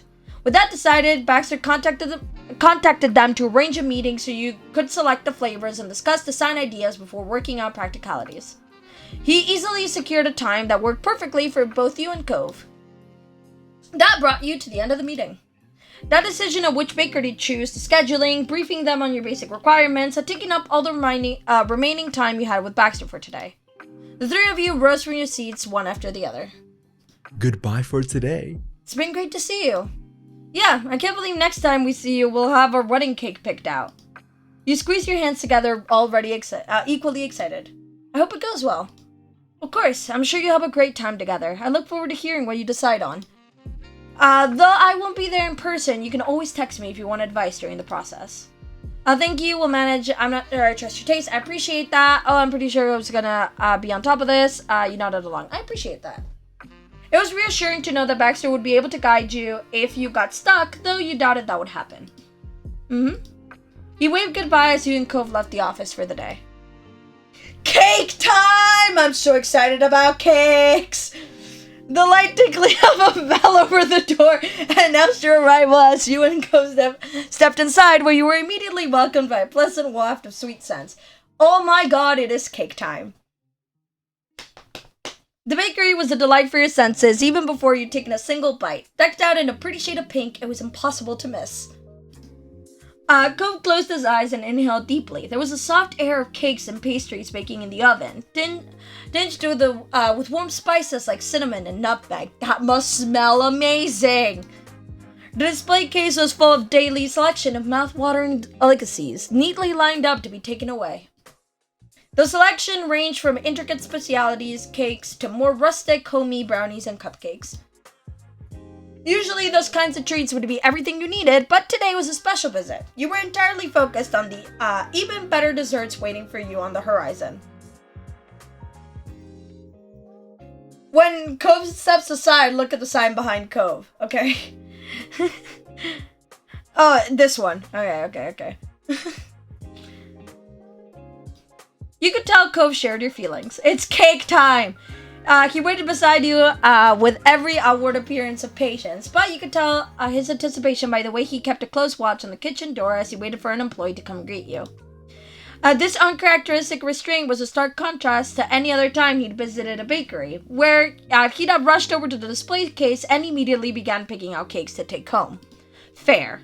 As he shifted from one foot to another, he knew that he was fighting to hold back those usual urges. Luckily, his self-control wasn't tested for long. Soon, the door to the kitchen swung open, and a friendly-looking face emerged. Spotting you and Cove, the person smiled and began heading over. As they approached, you saw that the name of their tag said Javier, with a little purple button pinned to one of the straps of their apron with the words "Stay Then" printed in black letters. Javier walked right over to you and gave you a welcome so warm you could have sworn it had come fresh out of the oven. That's so sweet. Claude, thanks for... Oh! It's cake, but with an X! It's cake!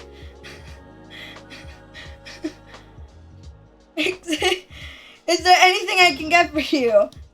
Hi, Coop paused, pointing first at himself and then at you as he spoke. We're Cubanese. We got an appointment here. His voice, which had started out measured and even, became hushed as the thrill of what you were here to do started to get to Cove.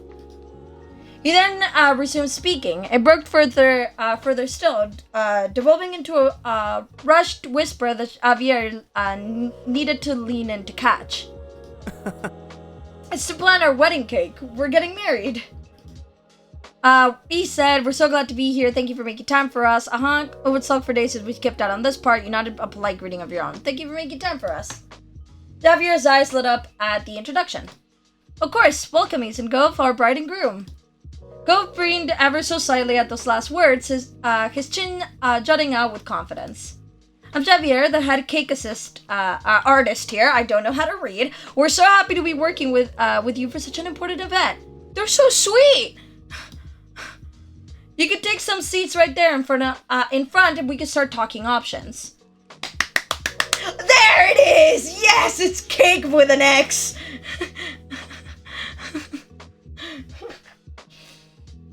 They gestured you to a nearby table. You and Gove obliged, taking your seats. As you sat down, your stomach somersaulted.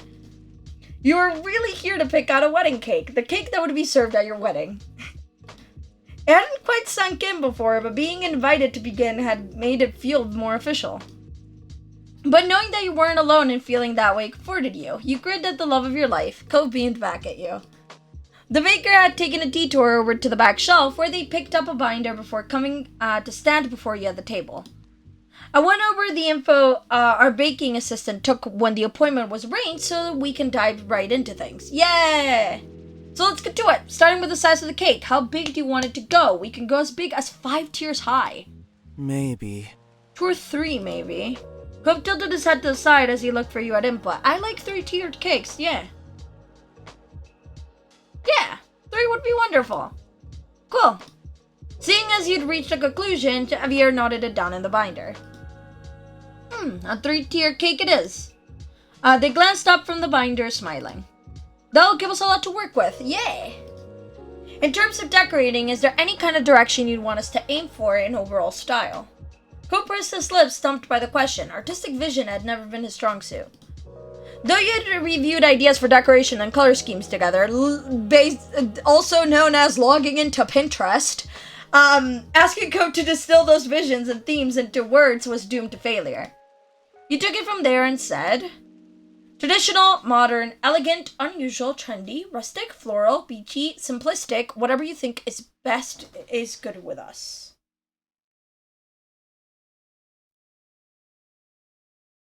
I mean... choices.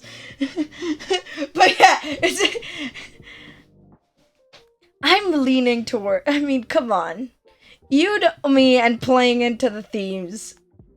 And so would it be such a surprise if I went in this direction?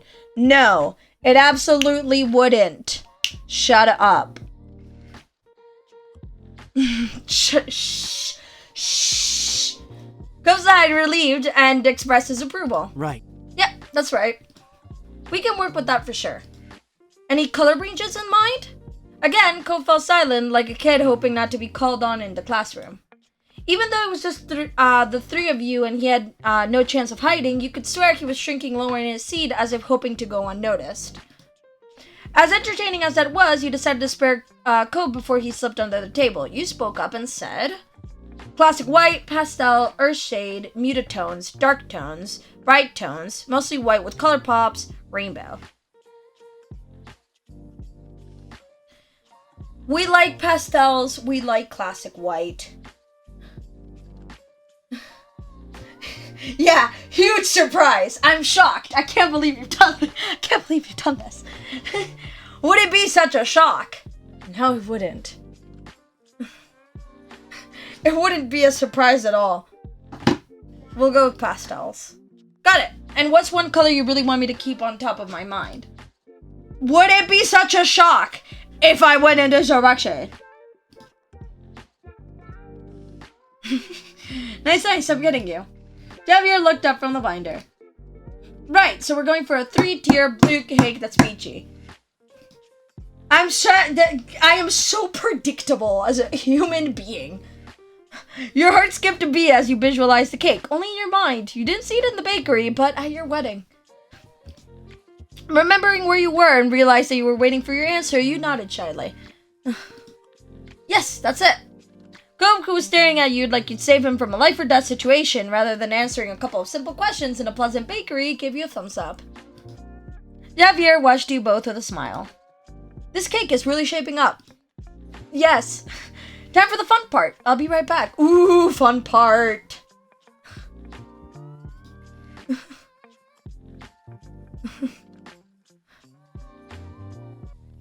They got up and made their way into the kitchen. 3, why not 7? The fun part. Cove echoed the words, puzzled but intrigued. He peered at Javier, trying to catch a glimpse of the magic happening behind the doors. Are we tasting different flavors? Because this is a thing. Craning his neck didn't grant Cove X-ray vision, but that was just fine. You weren't kept in suspense for long. Javier quickly returned with a large covered serving tray. Cove gasped, his fingers curling with anticipation. Yeah, we're tasting the different flavors. Yes, give it up! Careful, coming through. They lowered the heavy platter onto the table, where it clattered against the hard surface as it settled. Yes! Cake time! Cake time!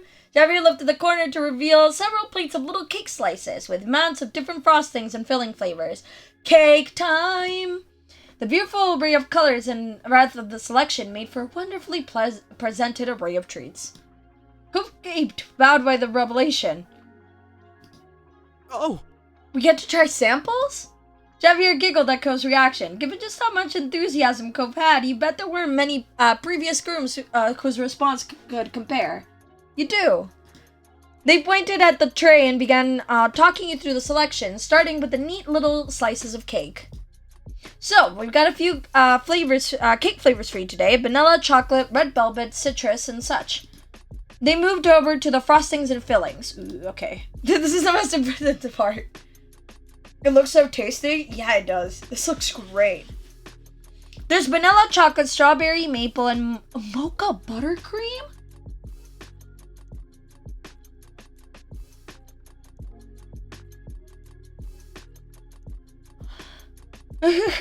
Over here we've got chocolatey and fruity fillings, though the inside can simply contain more frosting if you'd prefer. Frosting is so good. Frosting is so nice. Having talked you through the samples, they straightened up. These are some of our most popular options, but not everything. You can see all our options on the order forms.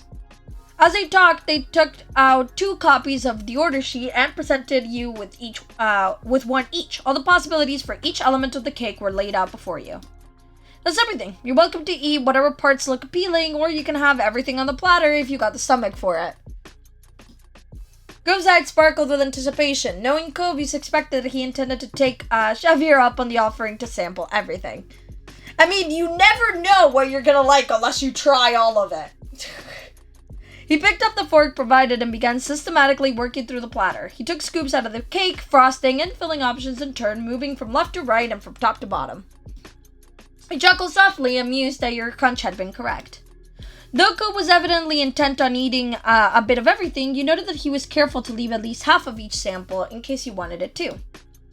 You started trying everything as well. You only wanted to try the ones that looked the most appealing. You only wanted to do a small tasting. You didn't eat anything. You never know what you're gonna like unless you try it all. It'll look delicious, and it does. Picking up a fork, you joined Cove in sampling the cakes, frosting, and fillings that on offer. You remembered your delight to each other as you discovered new combinations you enjoyed the sheer variety laid out before you. Cove's eyes shone as he looked at you, glad to be sharing the experience. You were so enraptured that you nearly forgot that you weren't alone with Cove, but this too was by design. The baker stood by approvingly, careful not to do anything that might interrupt your enjoyment. Javier, you're awesome. You held up your fork to feed a piece to Cove. You gestured to Cove that you wanted to eat a sample on his fork. You cozied up next to him. You seized the last bite of a cake before Cove could get it. You relaxed into the moment, enjoying the experience together. We're so in it. So close with him. Cove spotted the poised fork in front of him, laden with cake. He knew your intentions had been understood as a blush spread over his cheeks. Even now, it was criminally easy to make him embarrassed. Still, he leaned in and opened his mouth to accept the offering. You brought the fork to his lips, and he happily ate the treat. Thanks, Ace. He held up his own fork, where the bite he'd been about to take was waiting. Would you like? He trailed off shyly. You leaned in to be fed. Cove's eyes glittered, happy to reciprocate. You bit down around his fork. The cake seemed sweeter when it was being fed to you like this. Cove jimmied happily in his seat. The different varieties had gone down very well with him. They're all so good. He cracked a grin. Hey, could we get a tier for every flavor? Here, laugh. Unfortunately, we can't. At least not in a single cake. And I'm guessing you don't want several different cakes for your wedding. We could just have a whole cake table. Yeah, we could just go with the one. I have no idea how we're going to choose with so many great choices. We're definitely ready to get our own cake after having the samples. As a cake go, we can always get cakes for our anniversaries in the future. Very true. Just get a different flavored cake every time. Your attention was back on the tray where the remnants of the samples reminded you just how broad your options were. It wasn't going to be easy to narrow it down. Now that you and Cove were experts in the bakery's cakes, it was time to figure out the details. We could do the cake all in one flavor, top to bottom, or let you choose 2 sets of different flavors. What works for you? I think one flavor for the entire cake makes the most sense. Having different flavors for the tier sounds fun. Yes. Yeah, let's do that. Cove lifted himself off the chair briefly to switch his position. He moved, thinking about it, I should probably choose my position as well because one of my feet is falling asleep. Cove lifted himself off the chair briefly to switch his position. He moved over from leaning forward towards the tray and shifted to be situated on the side of the chair facing you. So? 1 cake per guest. That sounds wonderful. Very true. So, what's your thoughts? You don't need to stick to it forever, but were you thinking something kind of plain, chocolatey, fruity, or what? You picked up the copy of the form to review the options again. After studying it carefully, you said, simple and vanilla, chocolatey, fruity, something that people probably haven't had before, but it's still good. I've said my opinions on chocolate, my friends. I'm between these 100%.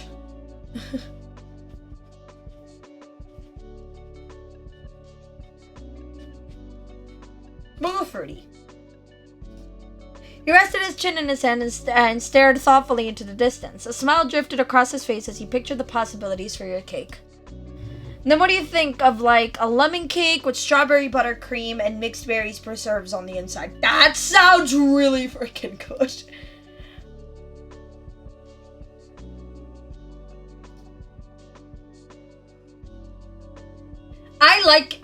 I like me a lemon cake. I like me a lemon cake loads.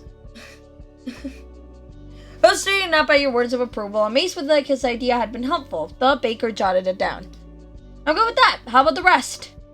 Thinking about what type of cake you wanted, you decided to suggest. I want to go. Ooh.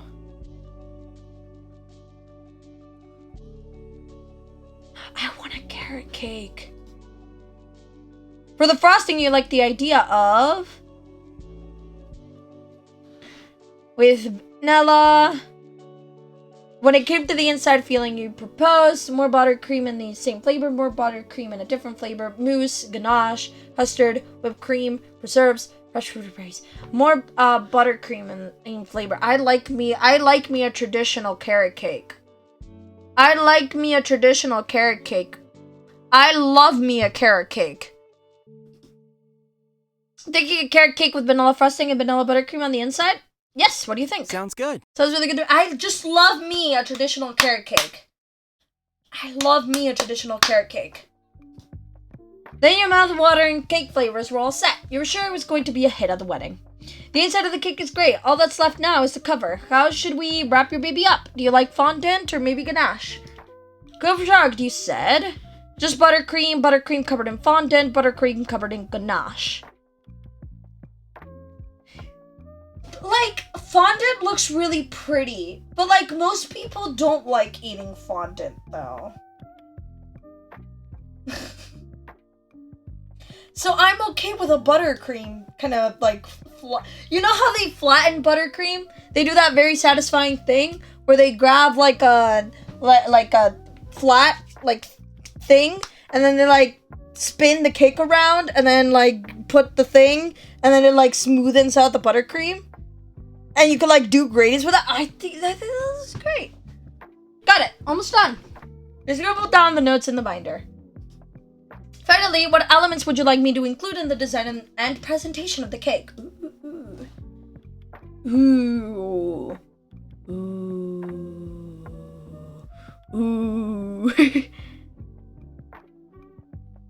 Oh my god, we need royal icing piping. we need. And we could have some sugar-made decorations. And that's about it. Nice and straightforward, I like it. Awesome, we got ourselves a cake plan. The baker's words made it official. You picked out your wedding cake. You couldn't help being especially thrilled about that. The wedding cake was such a focal part of the party. It would be featured in photographs and shared among your family and friends. The joy of the day distilled into a beautiful confection. Just thinking about it left you breathless. You glanced at Cove out of the corner of your eye, wondering if he was feeling as excited as you were. He was leaning forward in his seat, a rapt expression on his face. As Xavier continued speaking, you pulled yourself back to the present. I'll take all the info you've given us today and use it to think up the finished design. I'll keep you in the loop on how it's going. Though, before you go, are you wanting any other dessert on the side? Should have had sea glass. In our heart. In our heart, Queen, it has sea glass. Here you go. Are you wanting any other dessert on the side? Maybe cupcakes or cookies? Or we could do something else if there's any specific you have in mind. We could have cupcakes, we could have cookies, could you do ice cream? Are cinnamon rolls doable? Do you make fudge? Would crepes be an option? Are wedding pretzels a thing? Are wedding pretzels a thing?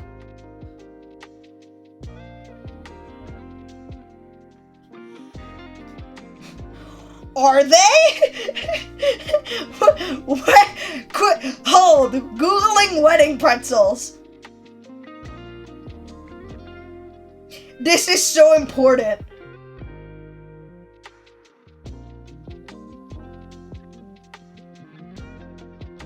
Not what I had in mind, but that's kind of cute.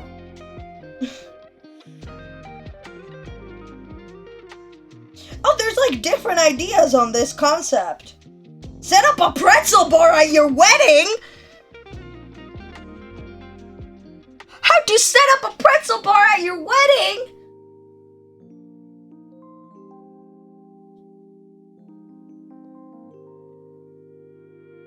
You're so right. Go forward with laughter. He struggled to rein in his amusement long enough to speak. Please tell me that's an option. Unexpected, but not impossible. We can make you some pretzels. Cove beamed with delight. The three of you talked over the details of your additional dessert. Xavier skillfully guided you through it all to determine everything from your preferences for flavor and texture to the quantity you needed. Eventually, it was all set up. Xavier reviewed their notes in the binder. So, you're getting a 3-tiered cake with a beachy kind of feel that's multi-flavored? And you're also getting some pretzels along with it. Yes! Wedding pretzels! Let no one ruin your dreams. If you want pretzels at your wedding, you get some pretzels in your wedding. Your heart fluttered as you imagined the cake once again. You and Cove standing over it and ready to take the first cut. The side dessert beautifully complemented the cake, complementing the picture perfectly. Yeah, those are our desserts. Cove bounced in his chair again, his hand clasped against the edge of the table. His excitement was as palpable as your own. This is gonna be so good. Xavier grinned, pleased to see the two of you so happy. Thanks again for coming with us for your wedding. We'll make the desserts of your dreams. I don't doubt it, Xavier. You worked through the outstanding specifics of your order with Xavier, who was determined to get everything right for your big day and had an answer ready for everything you could throw at them. Once the final arrangement had been confirmed, you left the bakery feeling confident that your wedding cake was going to be just wonderful. Cove naturally shared your optimism completely. Yeah, we have cake! As per usual, you, Cove, and Baxter met up on another day for another session. A few lighthearted words were engaged as Baxter watched the two of you amusedly. Cove's mood was still shining, and Baxter could tell. So? I take it the cake designing went well. Like a child who was excited to show off their latest work of crayon art to their teacher, Cove shared the news with pure happiness. We're getting a really big one. I'm so pleased to hear that. What shall we be doing today? I really think we should do venues now. It shouldn't be put off any longer. How about we just pick a caterer? I'd want to settle on our clothes for today. I feel like we should begin the dance lessons. Let's pick venues. Baxter rubbed his hands together and grinned at you. Absolutely. Alright, now we're getting serious. Gulp gulped his Adam's apple, briefly retreating up to his chin as if afraid, but he nodded his assent. All right. This is right. We should decide this. His eyes met yours as he bobbed his head again. Let's do it. You sat up straight, your back tearing away from the comfort of the sofa's cushioning, as you readied yourself for such a critical discussion in your wedding preparation. Okay. Good. There are stunning buildings in the area, which used to be private locations, but have since opened up, especially for wedding ceremonies, for any couple who'd like to make use of them. Naturally, there are also plenty of commercial locations which can easily host a full-sized after-party for your reception. His mouth twitched into a sly smile. Or, if you'd prefer something outdoors, there's always the beach. He chuckled, fully aware of what an obvious suggestion that was for his current clients. Yeah, we're... As I have proven with the cake choices, I am so predictable. You could go for a spot that can host both parts of the wedding, so it's entirely in one location, but there's no harm in making a little trip from the ceremony to the reception afterwards either. Very true. It's entirely up to you. He held up a hand, stopping himself mid-flow, but continuing to smile wryly. But I don't wish to get carried away in a preamble. Where would you like us to start? He leaned in, not planning on missing one word, the hand which he'd held in the air now propping up his chin.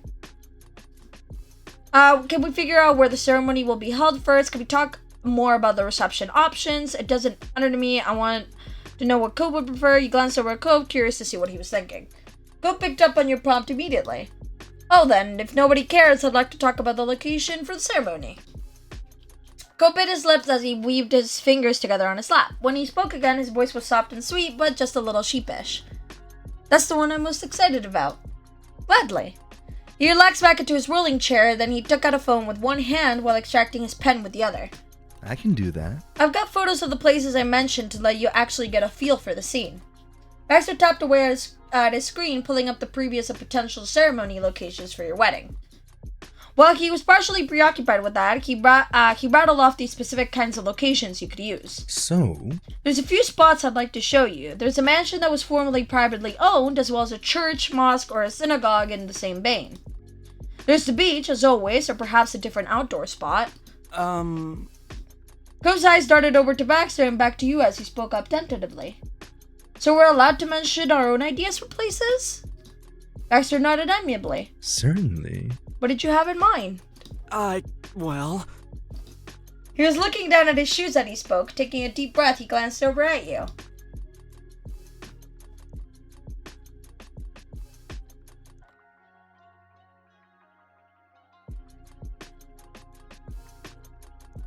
That's so cute.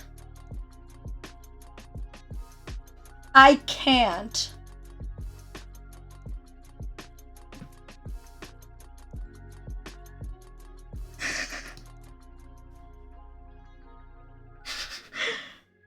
I put my hand over my mouth, and I was just kind of like breathing, and it fogged up my glasses so bad. I need to clean them. Oh my god. It fogged up my glasses so bad. There we go. You felt your cheeks flush. With its starring role in your shared story, it made sense. Seeing you turn pink seemed to make Cove even more bashful, but he managed a delicate, encouraging smile for you before turning back to Baxter. That's so cute.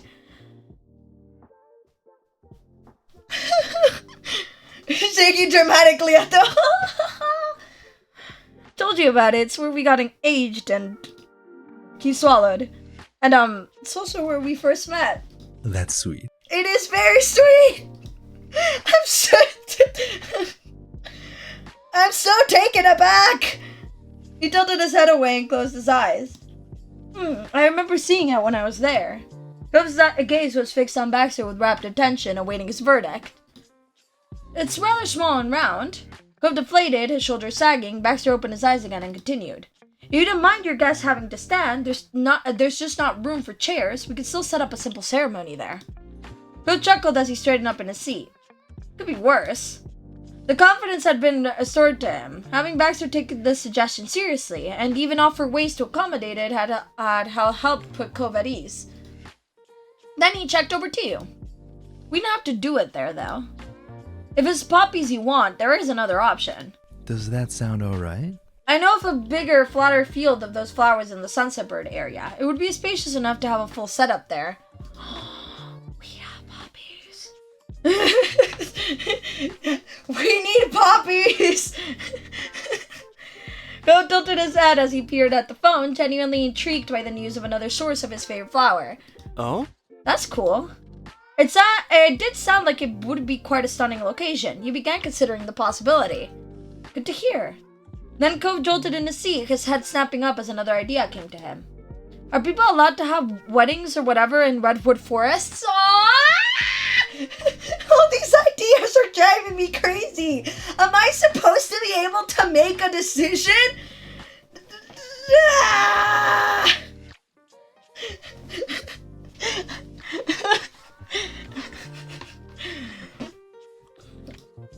Even though it's kind of further away, that's an amazing place to be in.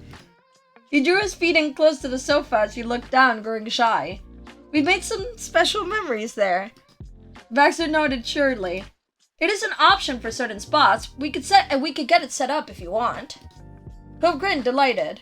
Baxter spread his hands wide, holding the pen and his phone with his fingers so that he could see the palms of each hand. Well, Those are the ideas, it sounds like. Tell me, what's standing out most for you? The beach, the poppy hill behind my house, the poppy field outside town, the historical mansion, the historical synagogue, the historical mosque, the historical church, the redwood forest. Actually, I already know the one I want. There are so...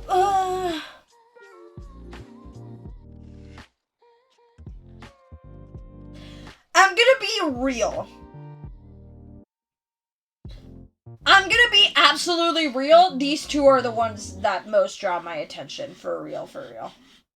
Cause, like, listen, I like the Poppy Hill idea, and I want a poppies, but I'd rather the field because it could be a proper setup, and I don't want to, and listen, I don't want to force people to stand up the entire time, okay?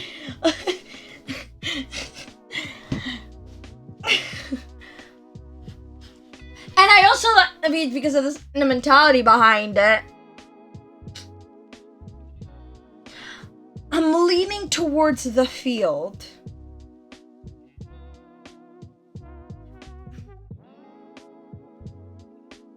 Damn, each one would be cute. I have no idea what to do.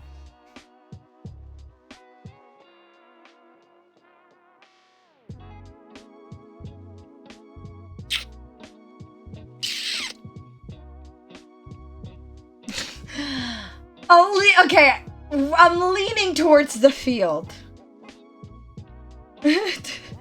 Baxter made a ring with his finger and a thumb as he gave you an okay sign. It took him a little while to find a good photo. That was fair, since it wasn't a venue that he'd initially suggested, but he soon had his phone turned towards you and Cove for inspection. That is so pretty!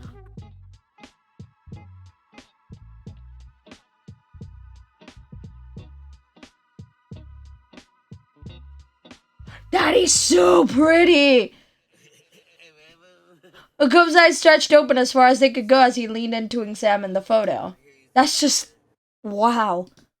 He breathed his initial judgment breathily, utterly enchanted by the vast field of white poppies. That is so pretty! Slowly, Cove managed to tear himself away from the screen and his thoughts, and he turned to face you. He hugged his head to the side, wanting to know where you were feeling about the prospect. It's so beautiful. Okay, let me talk about stuff. I want to see the beach. So Baxter paused over his phone for just a second. In the moment you could read his mind, you and Cove knew every inch of the beach in far more detail than even the best photographer could capture. Still, for the sake of what must be his normal protocol, he pulled up a picture of the local shore for you and Cove to examine. Cove replied promptly. I love it. You don't say. What? What? Go loving the beach? That's crazy! Go glance down mirrorly as you scratch his cheek. You spent so many days there growing up in Sunsetburn, and so many of those were with me. It's definitely a place with history for us. I don't know what to choose!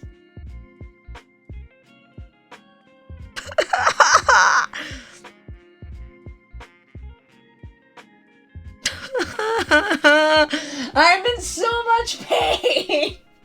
Making decisions is so hard!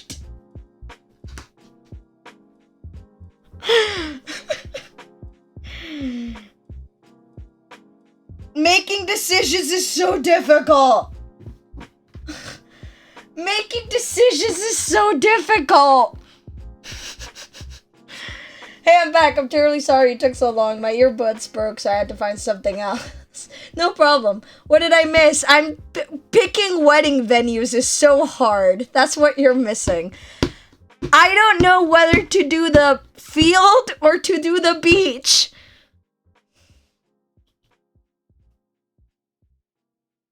I can't do this. Making decisions is so difficult. I'm genuinely so torn about this. And then I needed to freaking pick, and then I need to, and then we need to pick, the reception.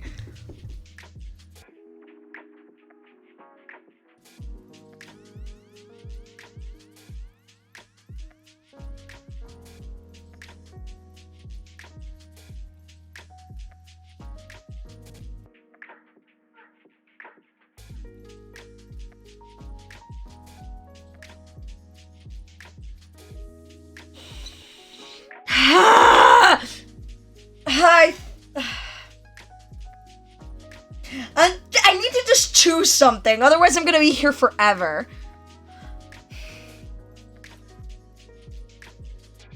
I'd say field because otherwise there's a bunch of sand on your clothes. That's true. I need to just pick something. Let's just go with the hill. Let's go with the field. Let's go with the field. Go's eyebrows rose to respond to your statement. Poppy field? This is where Ivy brows relax, slapping gently as he smiles softly. I'd love that. It'd be perfect for the two of us. Urati tried to gasp and laugh in excitement at the same time, resulting in a short breathy snort followed by an exhilarated giggle. You were going to have a poppy field ceremony. Exciting. Indeed. He smiled indulgently, like a teacher allowing the class a moment of levity before bringing them back to their studies. Before you get fully carried away, there's still the reception location to consider. Yeah, I know. Baxter glanced down at his phone, nodding almost imperceptibly as he clicked away to get the information he needed. There's a couple of big calls you could consider. One which is frequently used for dances, and another for more formal events.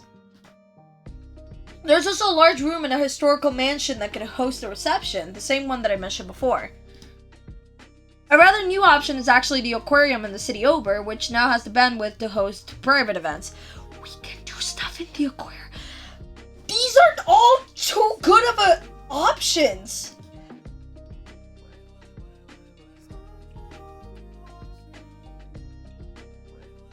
But I am biased towards the aquarium. Shush. Co's jaw dropped as he uttered a single word. Seriously? Mm-hmm. Really? It'd be in the main display room with the floor-to-ceiling tanks. No, cause that would be so pretty. Shut up.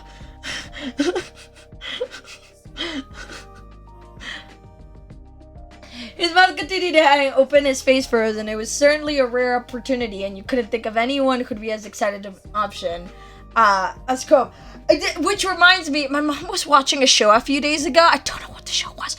They were watching it, and she was watching a show a few days ago, and like this guy set up a dinner for if it's like a reality TV show thing, in like those aquarium tunnels, and that was so sweet. It was like a table and it had candles and shit, and it was so pretty. It was like dreams. That what did he have to do to set that up? But also awesome.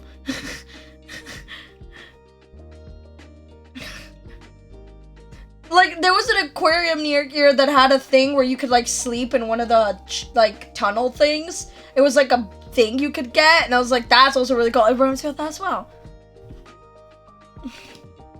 As such, the news had temporarily stunned him.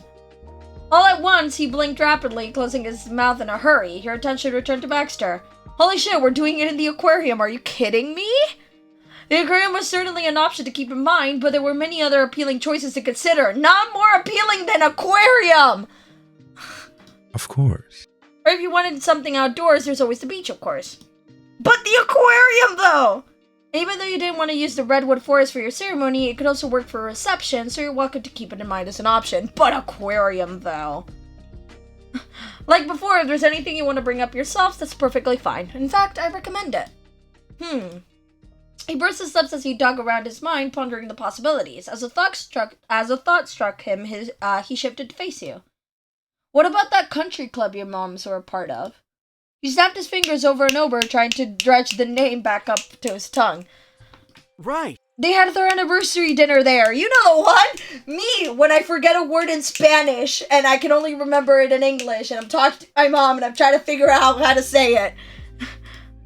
He closed his eyes, burrowed deeply as he tried to recall it. You were torn on whether or not to bail him out. Before you could come to a decision, Baxter caught on and fill in the blanks. Ah, yes, the Cypress, I believe. You nodded. Baxter returned the gesture as Cove opened his eyes again, looking both relieved and like victory had been swiped from under him. It's doable. They would absolutely be able to host your reception, especially since your family are already members. Cove beamed. It's cool if we go with one of the other things. I just thought it was an idea. I agree. It was a smart suggestion. I have no doubt they'd do an excellent job if you chose them, but it's really what feels comfortable for you. Baxter leaned in, punching his chin on the knuckles of his left hand. He was still holding his pen and his phone, ready to leap into action. What do you think? What's holding the most interest for you right now? We could talk it over. The aquarium? Are you kidding me? Baxter held up a finger to indicate that he would be a moment. That was very nearly all it took, as he was able to locate pictures of the aquarium's large display room with ease. Oh my god, we're doing it at the aquarium. Just imagine the lighting. Oh my god. And how pretty just everything would look.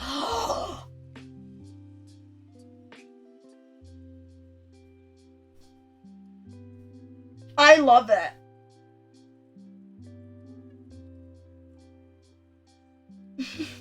He showed a screen to you and Gove.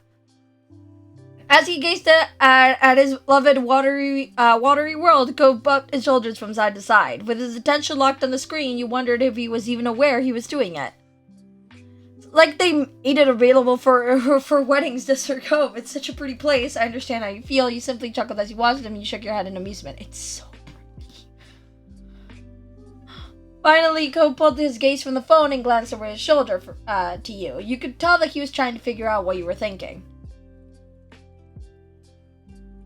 I feel like that's gonna work. Gove lifted an eyebrow thoughtfully. The aquarium for a reception? His voice lifted at the end as though he was asking a question, but he didn't seem to expect an answer. Rather, it was as though he was contemplating the feel of the words on his tongue, checking that they felt right as the final test. Cove broke into a grin. I think you're right. It would match with us for sure. You released the breath you'd been holding during Cove's deliberations, your shoulders sagging with relief. It was wonderful to know that Cove felt the same way about the aquarium. Yes, aquarium. After all, you had already started to picture the day with the reception here. Once it had been clarified in your mind's eye, it was fortunate that the two of you were so in sync. Bye, Yellow.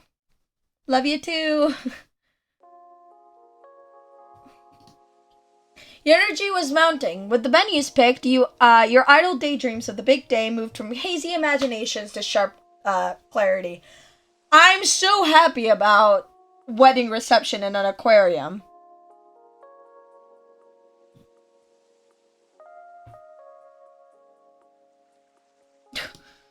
The excitement radiated off you and onto Cove. He pulled himself to get closer to you on the sofa, your legs brushing against each other.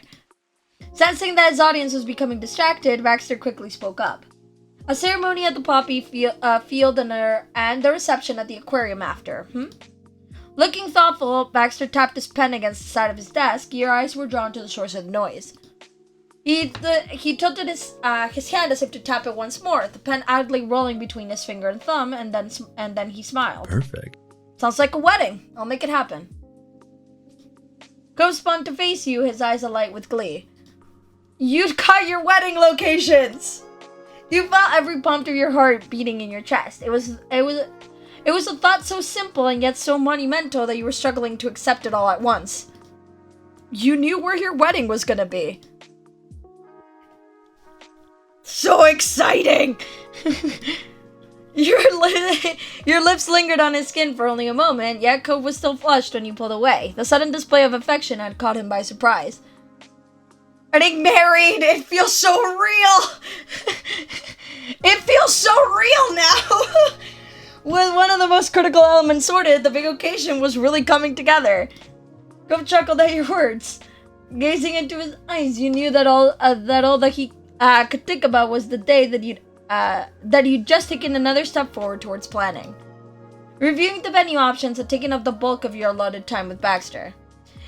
He would now need to reach out to the location managers and make arrangements. So you came to the mutual agreement that you'd end it there, here and let him take care of matters right away. Goodbyes followed, and you and Cove giddily left the office and spilled out onto the street together. Oh my god, yes, we have wedding venues! It's a great way to end that day's work. We'll do one more, I think. You and Cove arrived at Extra's office on the dot of the allotted time. Emotions were still high from the preparations the previous day. After having settled down as the process had gone on, Cove's nerves had shot back to their initial appointment levels. Greetings were exchanged, and Baxter didn't leave a space open for Cove to get lost in. Your planner went right to the point. What shall we be doing today? How about we just pick a caterer? I want to settle on our clothes for the day. I feel like we should begin the dance sessions. Should we do clothes? I want to do clothes. I'm excited about clothes. Wonderful. He clapped his hands together at the thought. Well, I can imagine you'll both look incredible, so... I recall the two of you are intending to keep the outfits nice and secret for the special day. Yes, because I want to be surprised! Does that mean that you're each shopping alone, or were you thinking about extending the invitation to someone else? Oh my god, I'm extending the invitation with someone else. I want my dad to come. It sounds like something a best man should do, right? I mean... I know my mom would want to come too, but she doesn't live close, so, you know. Go shrugged weakly. Baxter nodded with a faint quirk of humor in his expression. It'll be nice for your mom to see it I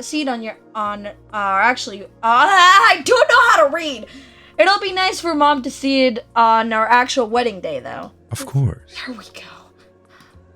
You felt for Cove, familiar with the issue yourself. You could think of a few geographically unavailable people it would have been nice to bring with you as well. Teleporters would make life so much easier. Maybe you could send your mom pictures. That'll for sure be a fun surprise for her. Nodded. Yeah. Even though it would have been nice for Cove to share the experience with his mom, you were sure that no matter what Cove wore, Kira would still be just as excited to see him on the big day. Ace, can't we do all the planning now and then you could do the actual wedding the next time? You're right. We should probably do that. Do all the wedding planning on... Because we're not missing that much. We're missing this and, like, other things. So we should do all the wedding planning. And we'll be on our merry way. And then next time we do the wedding! Yeah, that would... It was great that he'd still be able to bring his dad. Tell him I said hi. For your own shopping adventure, you pictured how you wanted the experience to go. Then you directed your attention back to Baxter, finally ready to answer his question. I'm going with my mom's.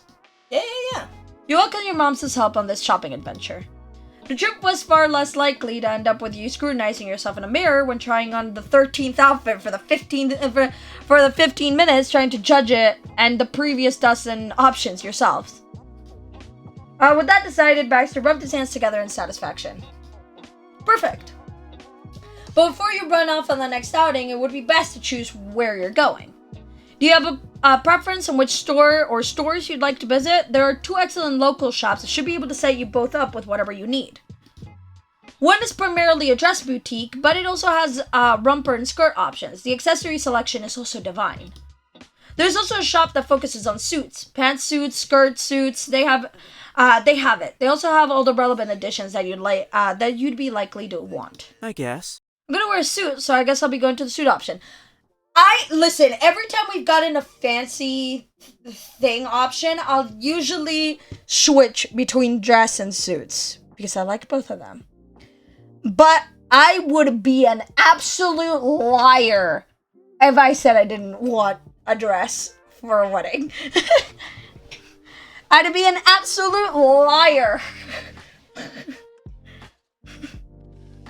What do you think? Anyways, I'm going to the boutique.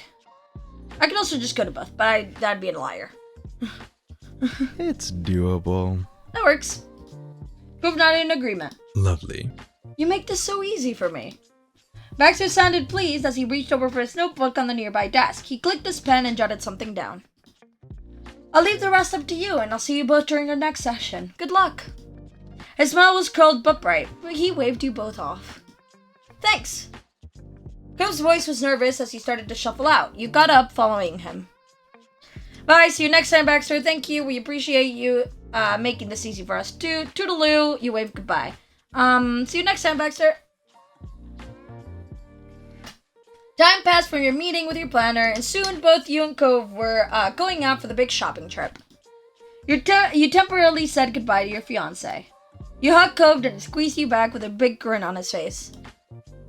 Have fun, Ace. I'll try. You have fun yourself. You shrugged. You have fun yourself.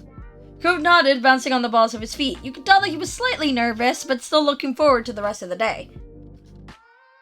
Your car beeped when you unlocked it, and you climbed in the driver's seat. Cove waved you off when you left.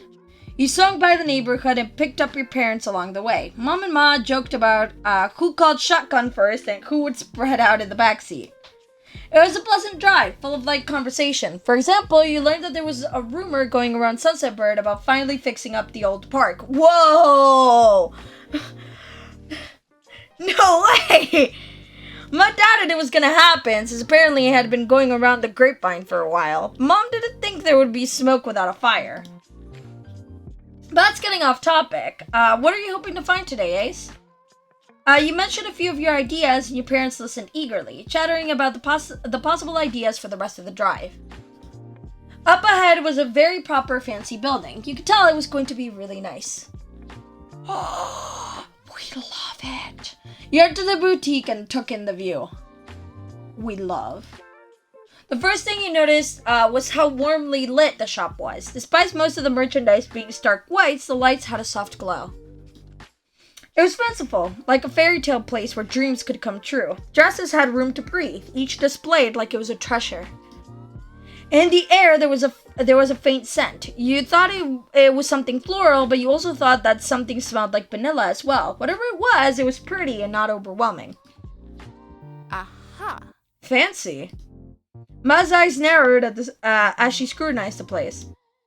Yes, this should do well. Mom chuckled as she walked further into the shop. Well, if Lanny says it's acceptable, then we're in good shape. A woman with an official-seeming binder stepped across the floor, her high heels not clacking once. She made eye contact with you and smiled. Hello, is Ace here? You nodded quietly in confirmation. Thank you for coming and congratulations. My name is Gabrielle and I'll be your stylist today. We'll do everything we can to find your dream look for the day. She grinned brightly and gestured for you to follow her. She led you over to to a seating area. One sec, before you settle in, let me get a few measurements. You obliged, and Gabrielle took a measuring tape from her pocket and wrapped it around you. You could tell that she had a lot of practice with how efficient she was at it. Thanks so much. Now feel free to sit. We can get this going. You sat in the middle of the seats. It seemed appropriate, and with how the spots were arranged, you'd be able to get up and out easily. That'd be helpful considering why you were there. Your mom's filled into a couple of open seats. Ma still seemed to be inspecting her surroundings while Mom beamed at you. Gabrielle flipped over her binder and tapped the laminated pages with her manicured nails. To get an idea of your vision, I have a few questions for you. My vision. This will guide the selection process. I find it makes things a little more manageable if I bring you options based on your preferences instead of you going over every single piece we've got. We wouldn't want to overwhelm you. Ma smirked but made no comment. She had supervised a boutique since you were a child and likely knew more than most of the employees here. However, you appreciated that she was respectful of their process. I know it's a lot to think about all at once, but just take it one question at a time and remember that we can always go in another direction later if you want. You come to an understanding and the stylist nodded back at you. The stylist handed the questionnaire over to you and you skimmed over the questions. It got more detailed as it went, but the start was fairly simple. The type of clothing you wanted brought out was a dress, a romper, a shirt, and a skirt. A dress. That was a traditional shade and a non-traditional shade. We'll go with a traditional shade. Alright. Specifically, white, off-white, cream, pearl, ivory, champagne. We could go with an off-white. With what kind of garment you wanted the desired color filled out, the questionnaire transitioned into more style-based questions. You went down the list, picking out descriptor after descriptor that sounded best. Fusion with textured cloth. Well-fitting, flowy, frilly, fitted at the top and then flowing out. Oh yeah. Beaded, laced, no detailing, beading and laced. Long sleeve, short sleeved, 3/4 sleeveless. Floor length, ankle length, yeah, floor length. Finally, you handed the binder back to your stylist. She ran her gaze up and down the page. I'm on it. I'll go get you something. Gabrielle turned on her heels and headed to the back of the store, out of sight. That is the quickest I've made a decision towards this entire process. That questionnaire. Quickest decision making I've done this entire time. The distinct sound of the stylist's heels deliberately not clacking on the floor alerted you that she was coming back. She carried a dress that seemed right out of what you pictured from the questionnaire. It was the right color, right fabric, the style you indicated. Seeing all the elements put together in a single piece, the dress had a unique feel to it. That's fantastic. I think that's very much you, Ace, and it's so lovely. True. Absolutely, Lanny. That'll be a look that's all your own. What do you think, Ace? This is it. It's good, but I change a part of what I'm looking for. Can I go through everything again? I like it. Here's that again. Fastest part I gone through this questionnaire. Your stylist lit up at your approval. She held the dress closer to you. Then you should put it on. The stylist walked you to the changing room, a generously sized space with a full mirror closed off by a heavy curtain. She hung the dress on a metal hook. Now, before I give you some privacy, would you like me to grab any accessories to complete the look? Ooh, yes. Veil, a tiara, a train, a bracelet, earrings, a jacket, an anklet. No, I don't want any. Okay, we're getting a veil. Listen, I am so Hurricane traditional, you have no idea. And yes, shut up. We don't, shush. And earrings, why not? And everything, that's it.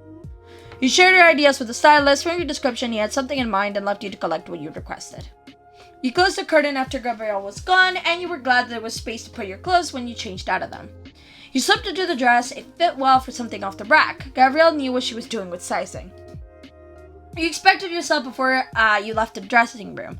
The view from the mirror was breathtaking. You truly were about to have a wedding. You slid the thick cloth partition aside and stepped back to the main floor of the shop. You paused in front of another well-lit mirror and beamed.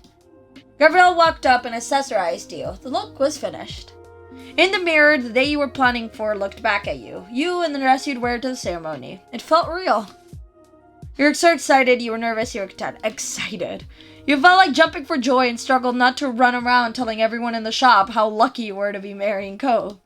You nodded at your reflection and then spun around to face the others. Ma hugged around Mom from the side. Oh. It's amazing, honey. Mom took a moment to recover from being awed over from the unexpected hug, but rallied. You've never looked better, kiddo. You twisted around, looking back at the mirror. It was the right choice. You went back to talk with the stylist together, and she helped you get things sorted. Gabrielle took more of your measurements and discussed the shoes you'd be wearing. The boutique would tailor the dress to fit you and your shoe size exactly. It didn't take long to wrap everything up. You thanked Gabrielle for her help and had every belief that the next time you put on the dress, it would be one of the best days of your life.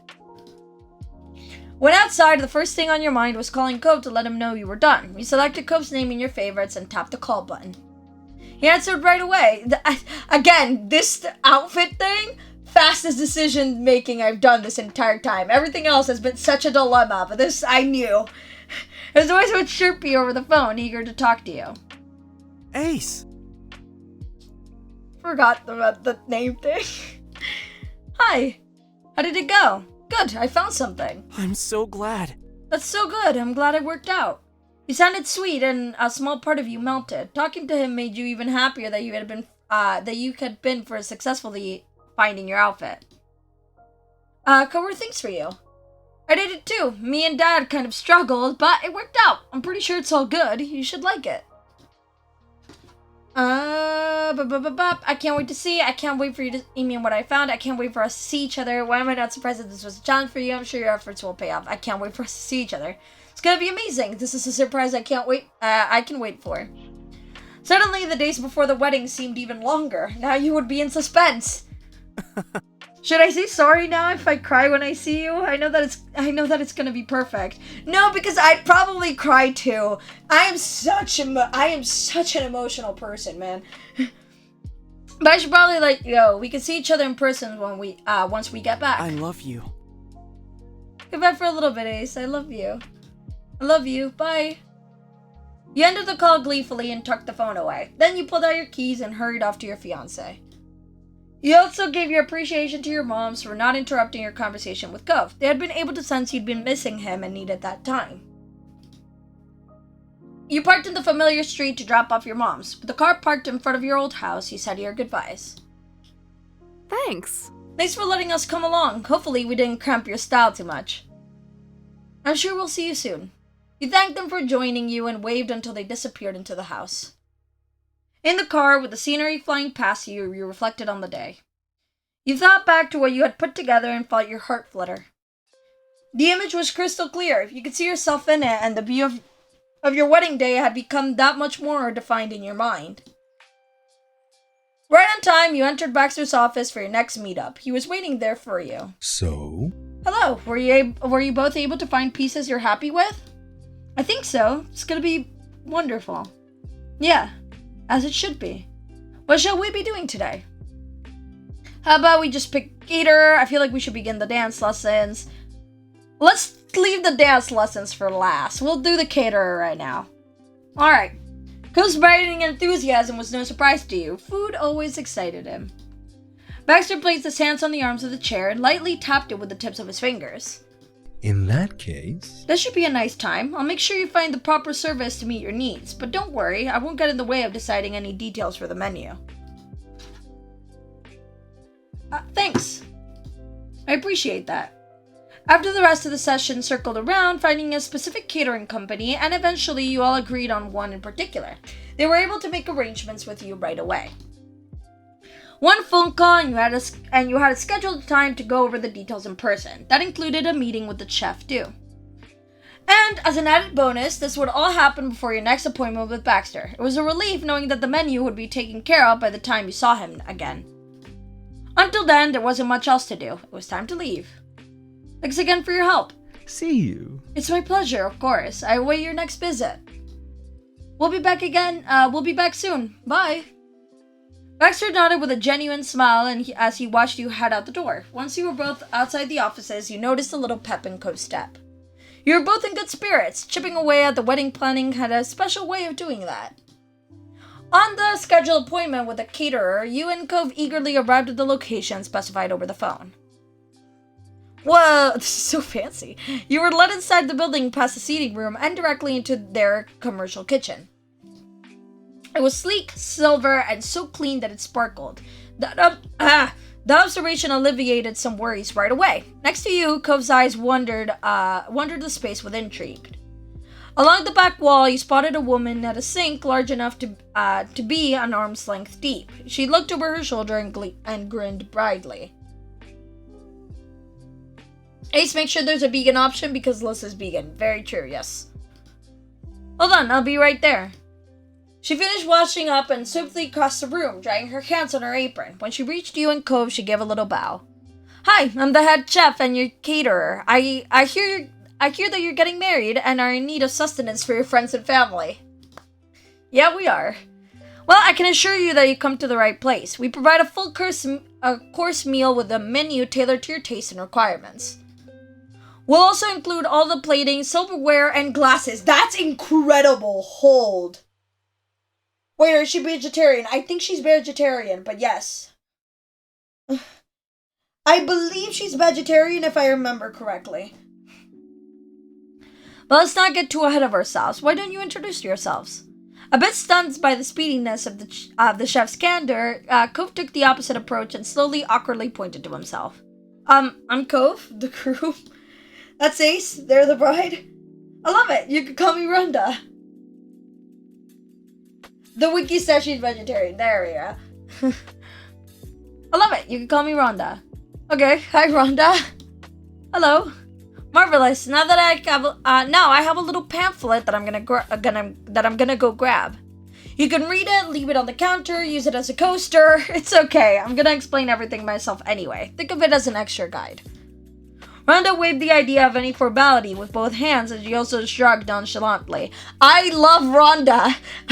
I've known Rhonda for about 2 minutes and I adore Rhonda's energy.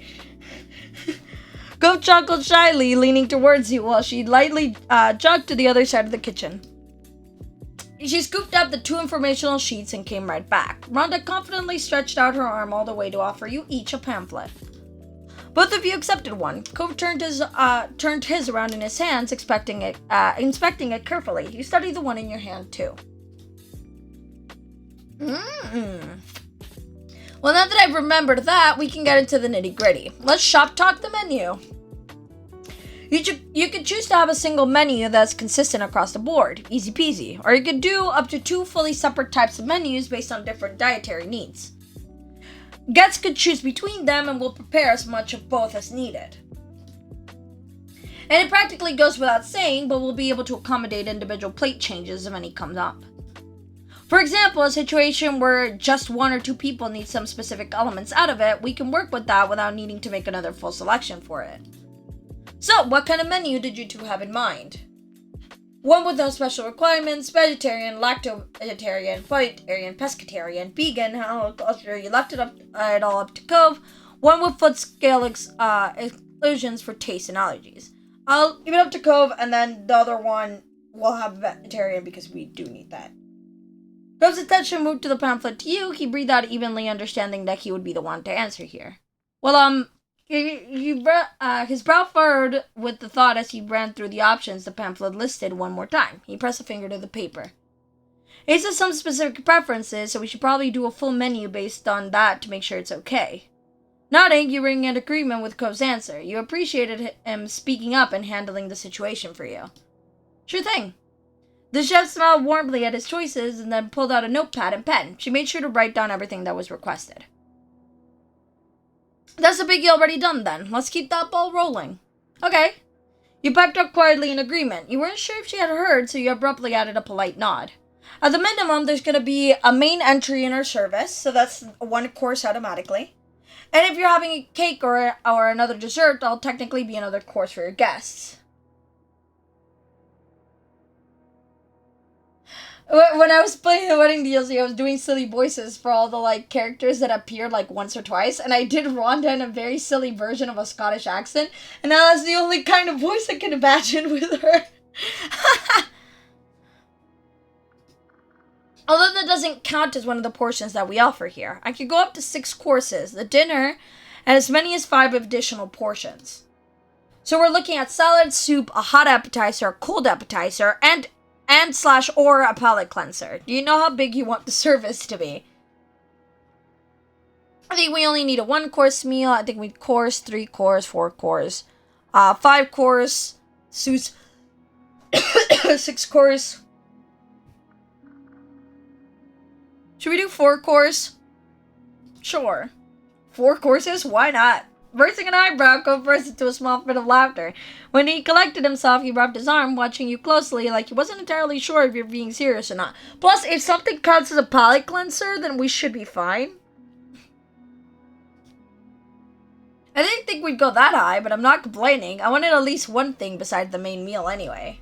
4 courses then, eh? Sounds like it. Do you know what you'd like for it? I want one of them to be a soup. Good idea. Okay, we have an entry and a soup agreed on. Yep. The chef glanced up from her notepad. She twirled the pen with her fingertips in anticipation. It's coming along nicely so far. What else are you thinking? I want a palate cleanser. I wanted that fancy shit. We could have a hot appetizer. Perfection. This will be tasty. How much heat are you expecting for the dishes? We could keep it very mild, and we could easily push the spice levels up. Midway through is like fine. Generally medium. Yeah. It's I also did 4 courses. There we go. And 3-layered cake. We're on the wavelength. We're on that same wavelength. Are we the same person? That works. Maybe there could be sauces on the table for people to add even more on their own. Exactly. Can do. Your lips pulled into a happy smile. Not that you were surprised, but still, you were grateful to have Cove's full support here. And the chef backtracked through her notes for a second. She thought over everything that you all had discussed until she could pin down exactly what was slipping her mind. What about the drinks? Are we just a water please party, a coffee and tea group, or hard drinkers? There's always at least going to be water, even if you have the other option, so don't worry about that. I'd like there to be sparkling water, coffee, tea, milk, fruit juices, wines, liquors, beers, mixed cocktails, just water. I'm a juice person. And a mixed person, but we don't talk about that. So, fruit juices, we can take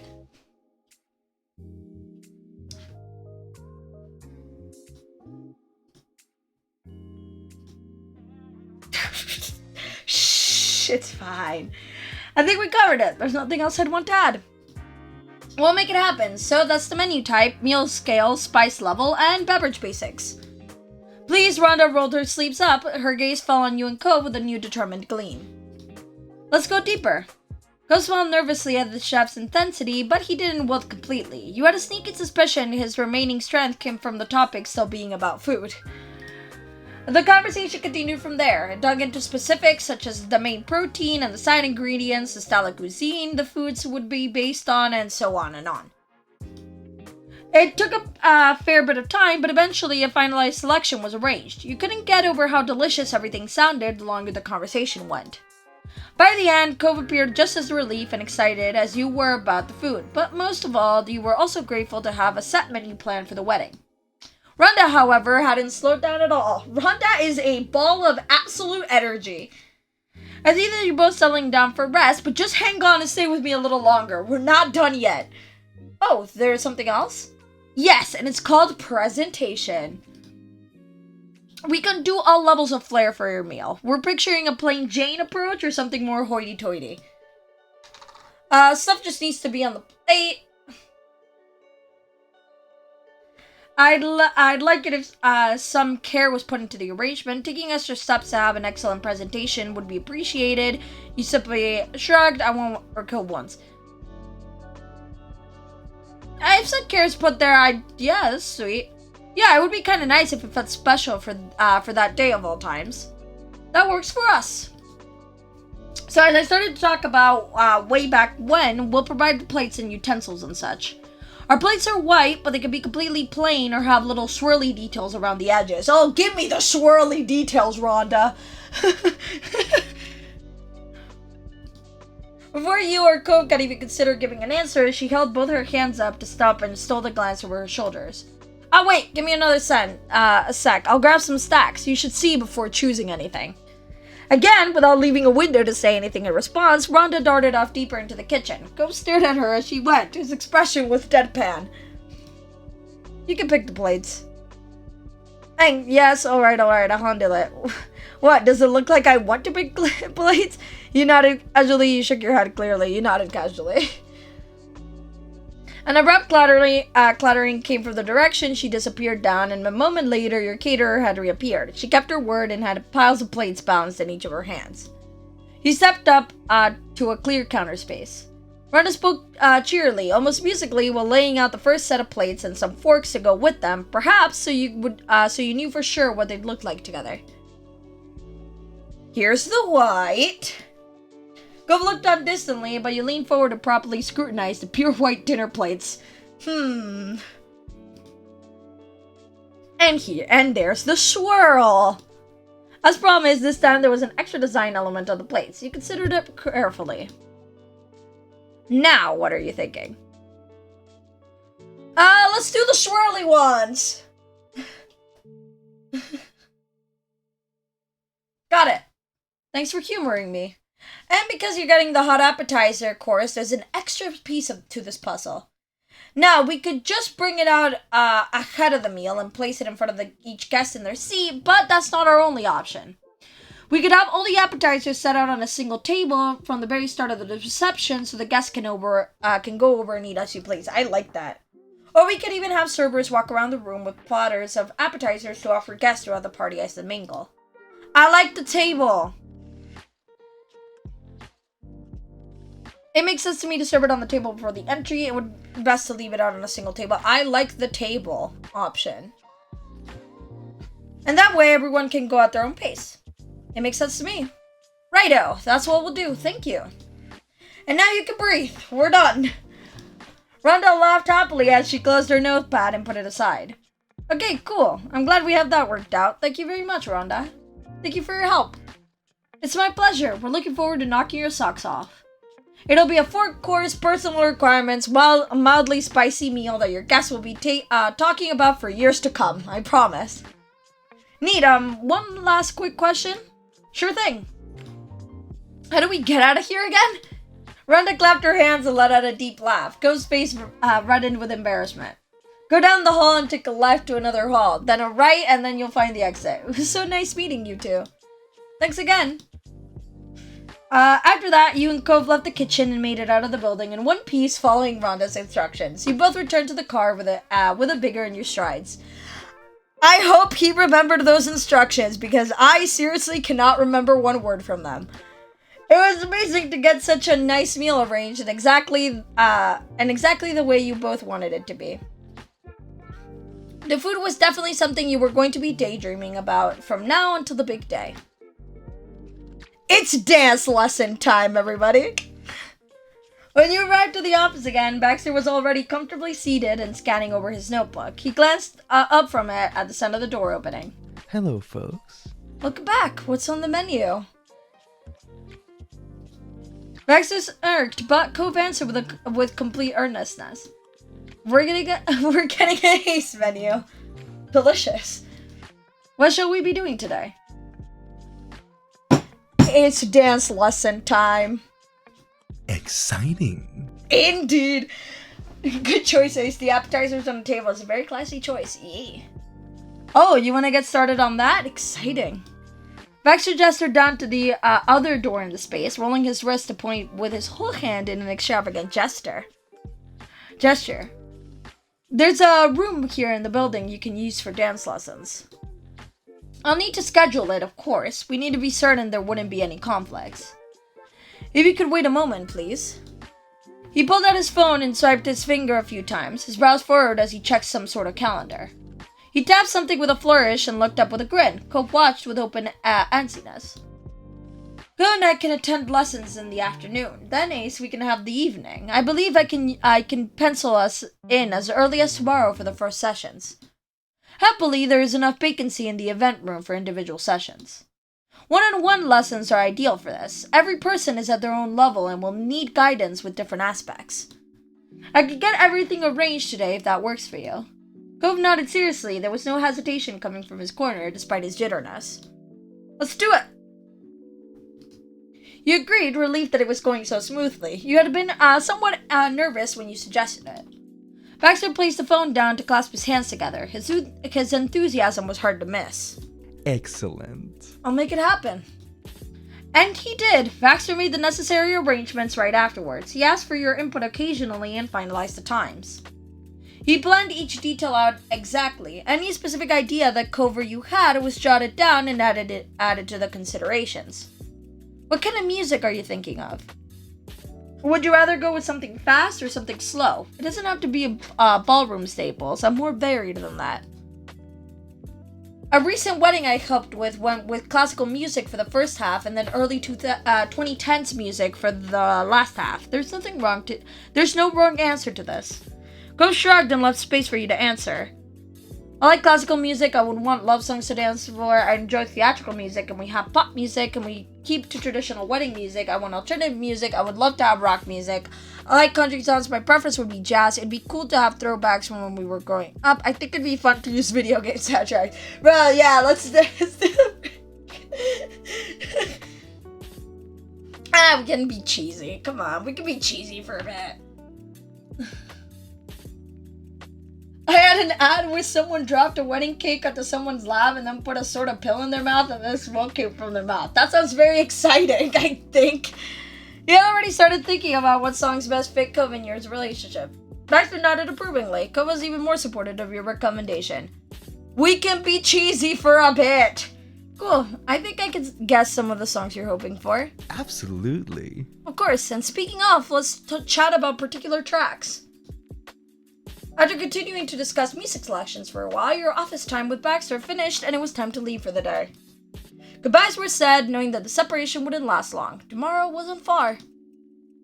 The hours passed by quickly. I felt like a blink by the time the session rolled around. A bit after lunch, you drove Cove over to his first solo dance session with Baxter. He was definitely nervous on the drive there. Despite his usual anxiousness, he insisted that he wanted to do a lesson on his own. He would show you his moves after he practiced. You wished Cove luck and dropped him off, hoping he had a good time. You drove off as soon as he disappeared into the building. The plan was to run errands until it was time to pick him back up. You had heard about a new store that had opened recently. It was close enough that you decided to check it out and see if they had anything worth getting. Unfortunately, the store didn't have a good selection compared to the other options, but you stalled in the snack section. You debated buying something in order to not leave empty-handed. You bought chips, you bought a chocolate bar, you bought sugary fruit snacks, you bought a box of healthy fruit snacks, you bought pre-portioned packages of cheese and jerky, you left the stores with I'll buy chips. You snatched a bag off the shelf and bought it to a checkout. They were salt and vinegar flavored. Give me the salt and vinegar chips. Another store that you knew would have what you needed was minutes away, a short drive later, and you were on your way to finishing your errands. It was nice to keep busy while waiting for Cove. When the time came, you drove your car up to the front of the building, stopping where Cove stood on the sidewalk. Cove greeted you with a smile and hopped into the car. He closed the door behind him and buckled his seatbelt with a click. Was it alright? Cove shifted in his seat while rubbing the back of his neck. It was awkward, as you probably guessed, but not that bad. He brightened as he thought back. You listened to the city in his voice, even as you focused on driving through the parking lot. Baxter's kind of a good guy, not a bad teacher. You pulled up from in front of the building and started making your way through the first intersection. You talk about with all your time together, that's great. You nodded quietly, that's great. Well, kind of a good guy wouldn't usually be considered high praise from Cove to Baxter. It wasn't too shabby.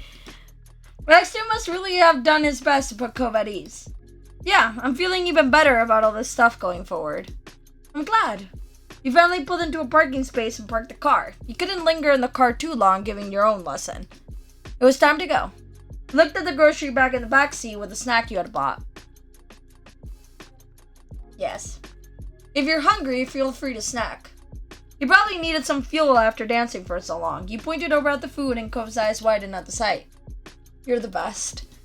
I'll see you later. Bye, I love you. I love you too.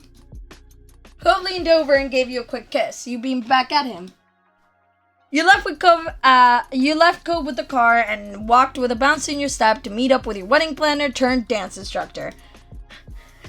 Cooler combinations have never existed. The doors of the office building let you in after a firm yank. The air was cooler than what was outside. You followed Baxter's direction from yesterday to navigate the wide halls, and a left past the fire extinguisher and then a right at the first set of doors.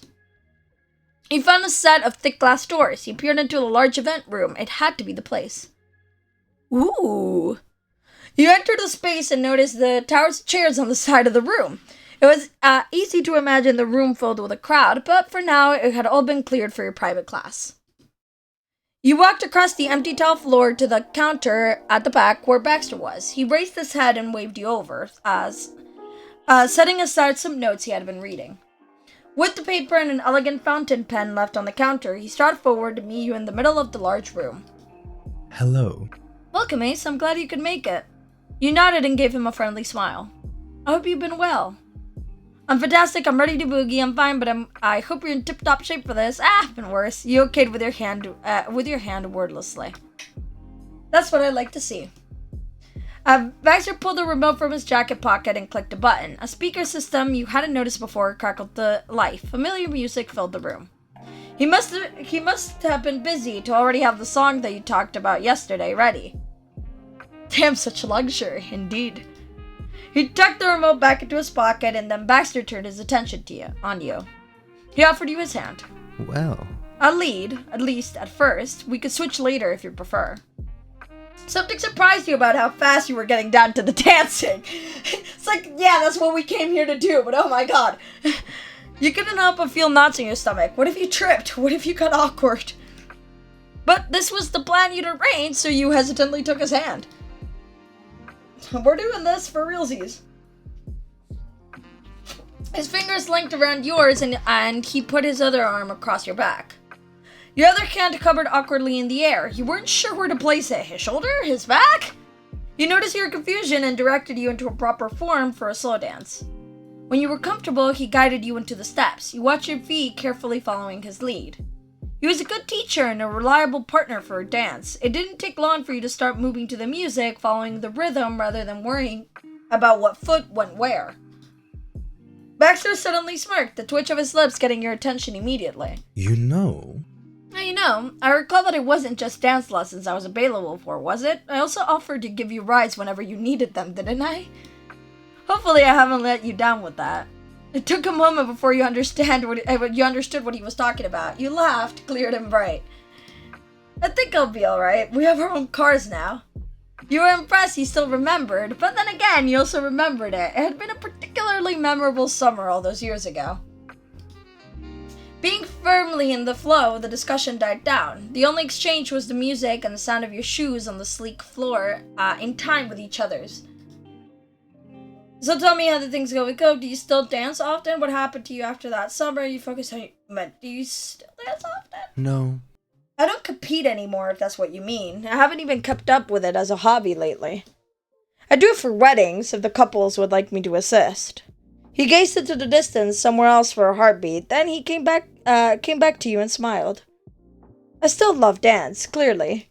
He wiggled his eyebrows and put emphasis on his movements. You had to admit that he appeared happy enough during the session. There just isn't room for everything. I imagine that you've dealt with similar situations in your adult life. He didn't say more. You understood what he was getting at. Life got busy. It just seems sad that something he clearly enjoyed had been pushed aside to an occasional job perk. Thanks. Thanks for giving me an excuse to make time for a dance. Oh, thank you. The feeling is mutual. At least all those lessons paid off your career. You nodded. No, thank you. You appreciated his expertise in this area. It was incredibly fortunate that he had the skill. You felt grateful for all the hours upon hours that he must have spent to get as good as he was. What happened? Yes, I want to know. Spill, Baxter, spill! He faltered in his step, throwing the dance to a halt. He recovered quickly, his toes going back to precisely formed motion. Spill, Baxter, spill! His face still showed the strain of the upset. It's kind of strange how completely you disappeared after your vacation. Did something happen? He took a deep breath. Tremors went through his shoulders from the effort of keeping his perfect poise. I apologized for banishing so thoroughly and not even attempting to keep in touch. It was unkind. His lips twitched. It was closer to a grimace than anything resembling a smile, even though you thought that's what he was attempting.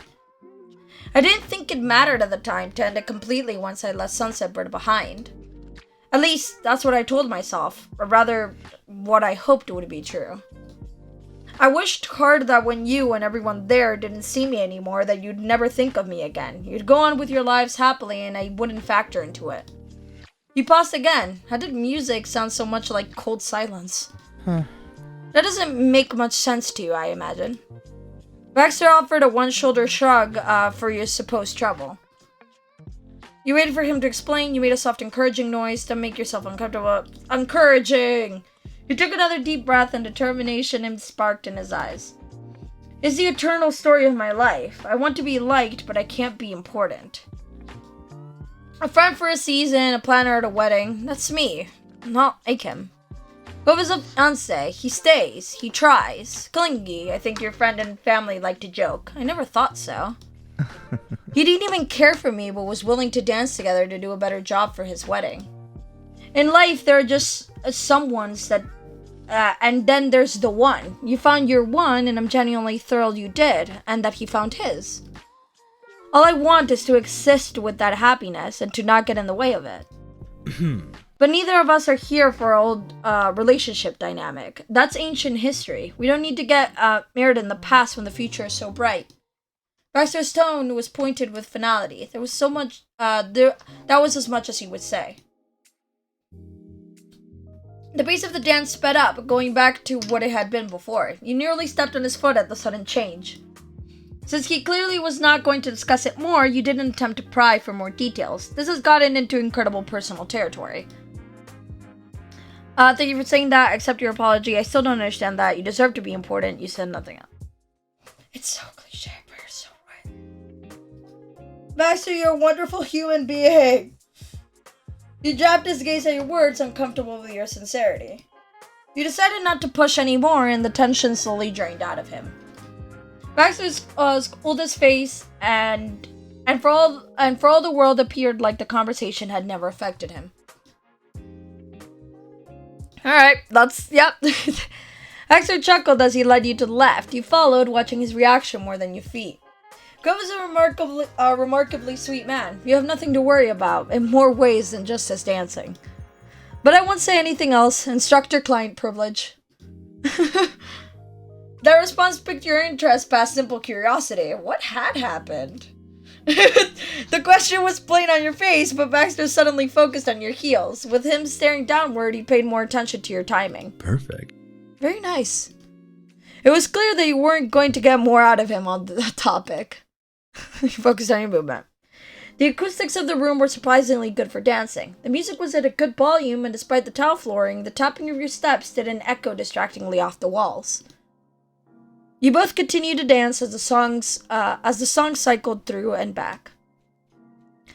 Thoughts played in your mind about the surrealness of reconnecting with Baxter again after all these years without contact. However, that was secondary to your goal of dancing well in your upcoming wedding to the love of your life. It wouldn't be too much longer until you would be doing this with your husband. You asked to lead. You wanted Baxter to continue leading. I want to try. Can I lead now? I was about to suggest that if you want to give it a try. You both rearranged your positions and you were off across the floor.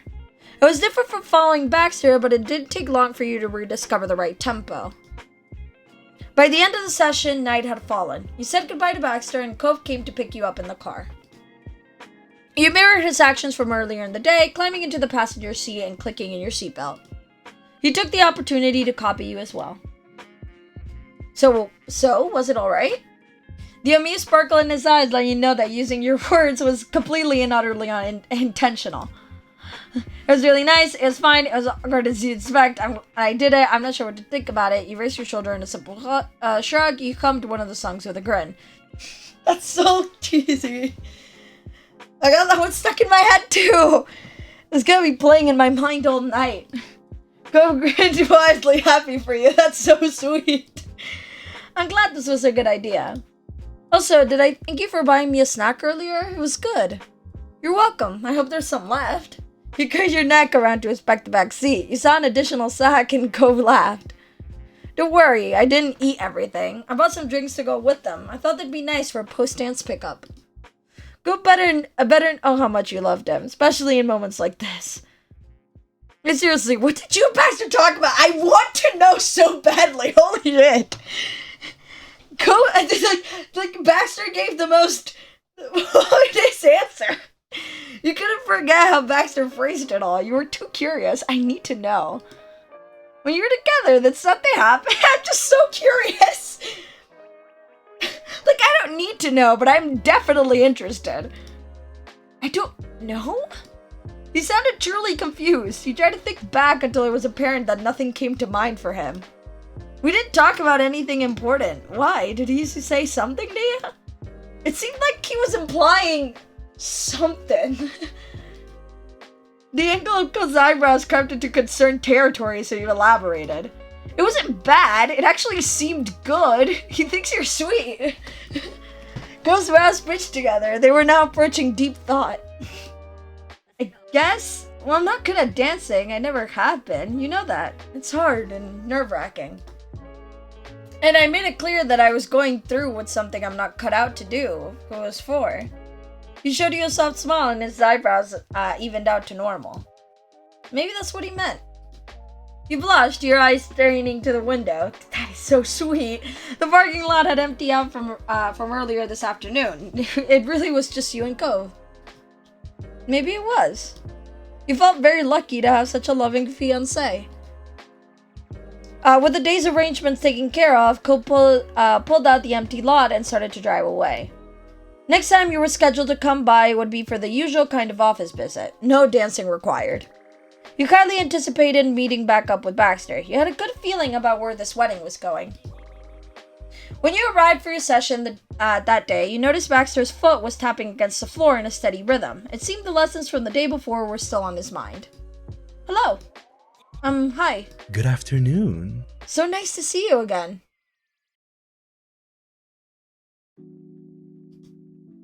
With all the work, planning, and effort a thing of the past, you were having your final appointment with Baxter. The two of you situated yourself on the purple couch, yes, in your normal spots. Noko was unable to treat the visit as anything near normal.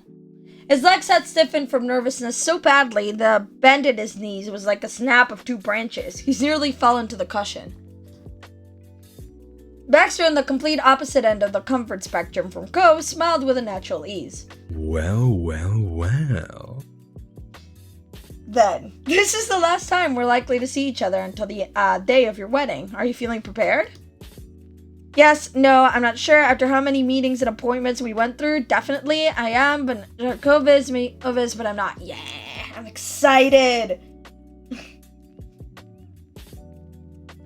Cove didn't react whatsoever, not to Baxter or you. He was frozen solid.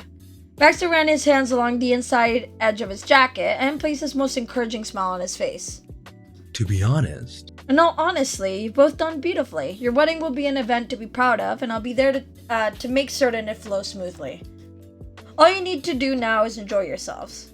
Each line Baxter spoke chipped away at the frosted shell around Cove, until it cracked. Your fiancé replied in a small voice. Thank you. Yeah, thank you.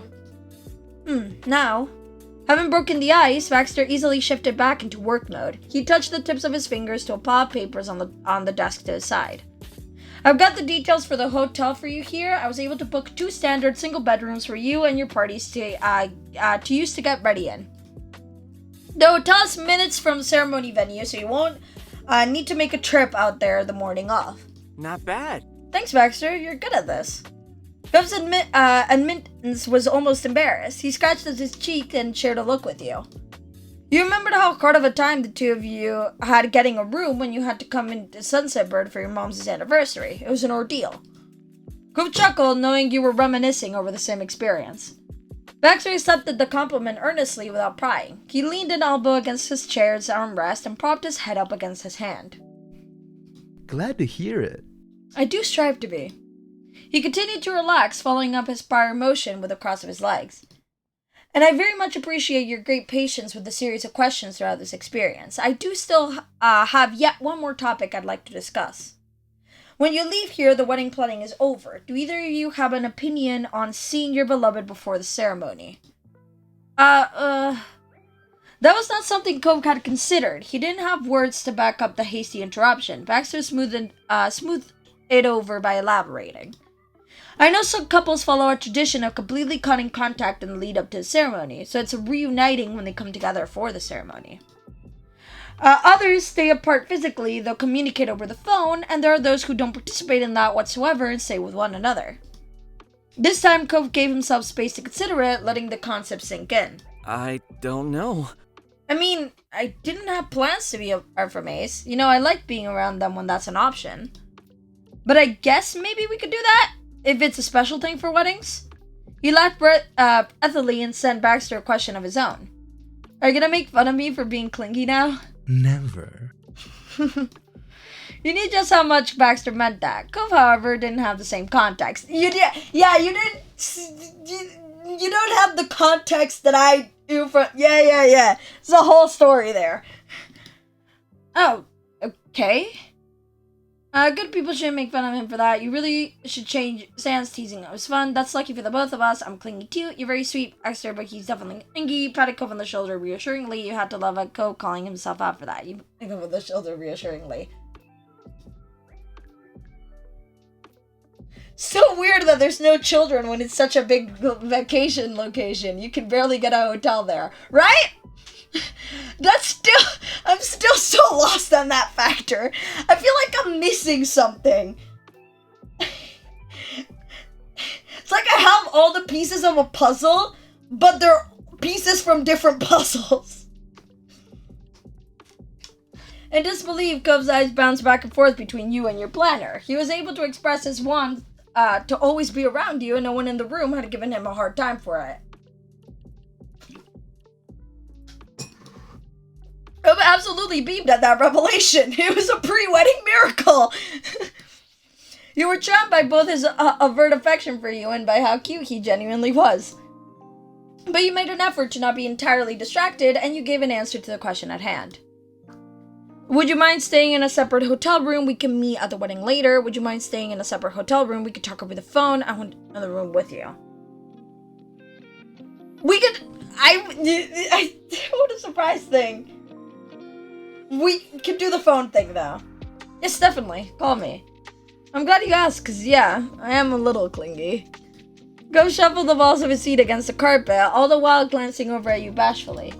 You held on his sweet gaze as long as you could. You're gonna have to go without it for a while soon. Up to the side, Baxter watched the two of you from his spot on the office chair. The fondness in his expression for you and Cove had tipped past his usual professional distance. Not wanting to ruin the moment, he spoke in a soft voice. Perfect. Very good. Everything is settled then. From there, the rest of the meeting was spent going over final details and the whole plan step by step. Baxter wanted to make sure you were on the same page and prepare for the events ahead. He shared amusing anecdotes past weddings he'd planned. Some highlighted actual potential pitfalls you could intentionally avoid, and others were 1 in a million debacles. The most unbelievable was a story of a particularly awkward ceremony from the year before. The stage was set with flowers, a walkway, a seating, and wooden arc at the end. He was looking on in a final survey, prompt to the guests to arrive, when an out-of-control truck with a back end full of apples drove straight through. How did that happen? The driver was unharmed when he got the truck to stop, and the couple were still married, albeit in much simpler arrangement, but Baxter distantly remembers the almost comedic surrealness of all of it. That would be such a good anecdote in, like, years after for that couple, to be fair. Seeing a completed wedding and then having it flatten back to the ground in the blink of an eye was something he'd never expected or hoped to experience. While the planner chuckled in recollection, Cove leaned over to ask if you thought there'd be any reason a fruit truck might be able to be at your venue. You're pretty sure there wasn't. The stories and laughter continued until the end of the appointment. It reminded you of the final day of class before summer vacation. Technically, you were still in school, but everyone was eager for the fun to begin. Then goodbyes were exchanged as usual, with promises to see each other soon, like there had been a time you'd visited. However, when you left the office, you had to wonder if you would ever go back there again. When you saw Baxter next, it would be at the wedding location. Maybe you would return someday, if you and Cove decided to renew your vows and needed a planner again. Baxter, can you do the wedding planning again? Or maybe you could visit just as friends and not customers. Max is genuinely such a nice person, hell. Under a wide starry sky, you and Cove hopped into his car to head back. Despite having done it many times before, it felt completely different that time. Hey, so we're so close to being the same person. A flower truck, on the other hand. Let's hope not, though. After the click of the seatbelts being snapped into place, there was a silence in the cab. None of the boisterous from the minutes ago had come along with you. Cove's expression was pensive as he rounded the curve and got the car out into the street. A gentle rumbling resonated over you from the wheels rolling across tarmac. That was the only word that he managed to articulate before his mouth clamped up tight again. He had an internal struggle made visible, and ultimately he made enough peace with it to finally smile. Right now I have a lot going in my head. You probably guessed that. There's so much I want to say to you about us and what's happened. All of this. But it would probably make more sense if I said it during the wedding, right? His voice dropped to a complete whisper, but his grip on the steering wheel intensified. It's so close now. Cove took in a deep breath through his nose, allowing his fingers to loosen again. This was followed by him answering his own question. Don't worry about it. Pretend this didn't happen. And wait for you. Oh, come on. You could give me a hint of what you're planning. You can say it whenever you're ready, if you are. Dang it, I'm so curious now. There's no way I can act like I didn't hear that. You simply nodded. You whined in disappointed protest. I can wait for you. Thanks. You're always nice to me. That warmed you up inside. Nothing felt better than knowing he could rely on you. But there's a lot of things I'm thinking about, too. Like the fact that these are the last moments of our lives together, not being married. After this, I'll be your husband, and you'll be my spouse. Unbelievable. Yeah, and this is just amazing. It can't happen soon enough. You're speechless. I love you. Love you too. Twisting in your seat, you let the side of your face rest against the back of the chair. You rested there at the end of such a long project, watching your almost husband as he continued to drive ahead. The two of you were moving forward, full of hope and anticipation for the very near future. After days, weeks, years of waiting to commit yourself to the love of your life, the morning of your wedding arrived. Which means it is time to save right there.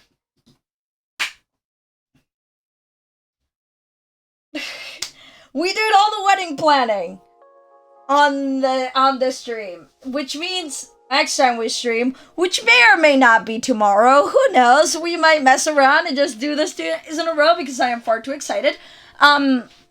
We'll be doing the actual wedding. And I am so excited about it. I am oh so very excited. The joy is unmatched. The joy is unmatched. There we go. Yeah. Yes, I'm very sure. I'm so very excited. This is a lot of fun. I love how much, stuff there is, to do with that, planning section. Just, the cake stuff. I love the cake stuff.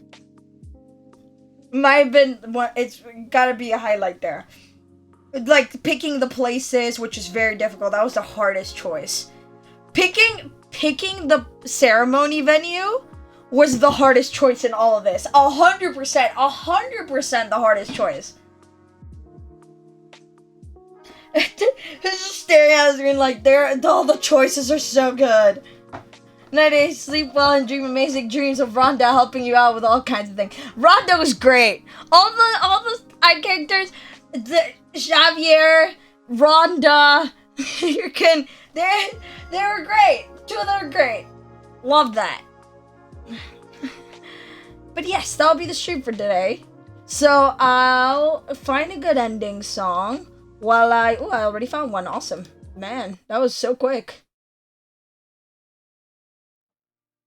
There we go. That's a slow start, but we'll get there. And while that kicks off, it's just to tell you that I hope you have a great rest of your day, that I hope you have a good night as well, and that you have a great day tomorrow until we speak again. Yeah? Yeah, ending so screen.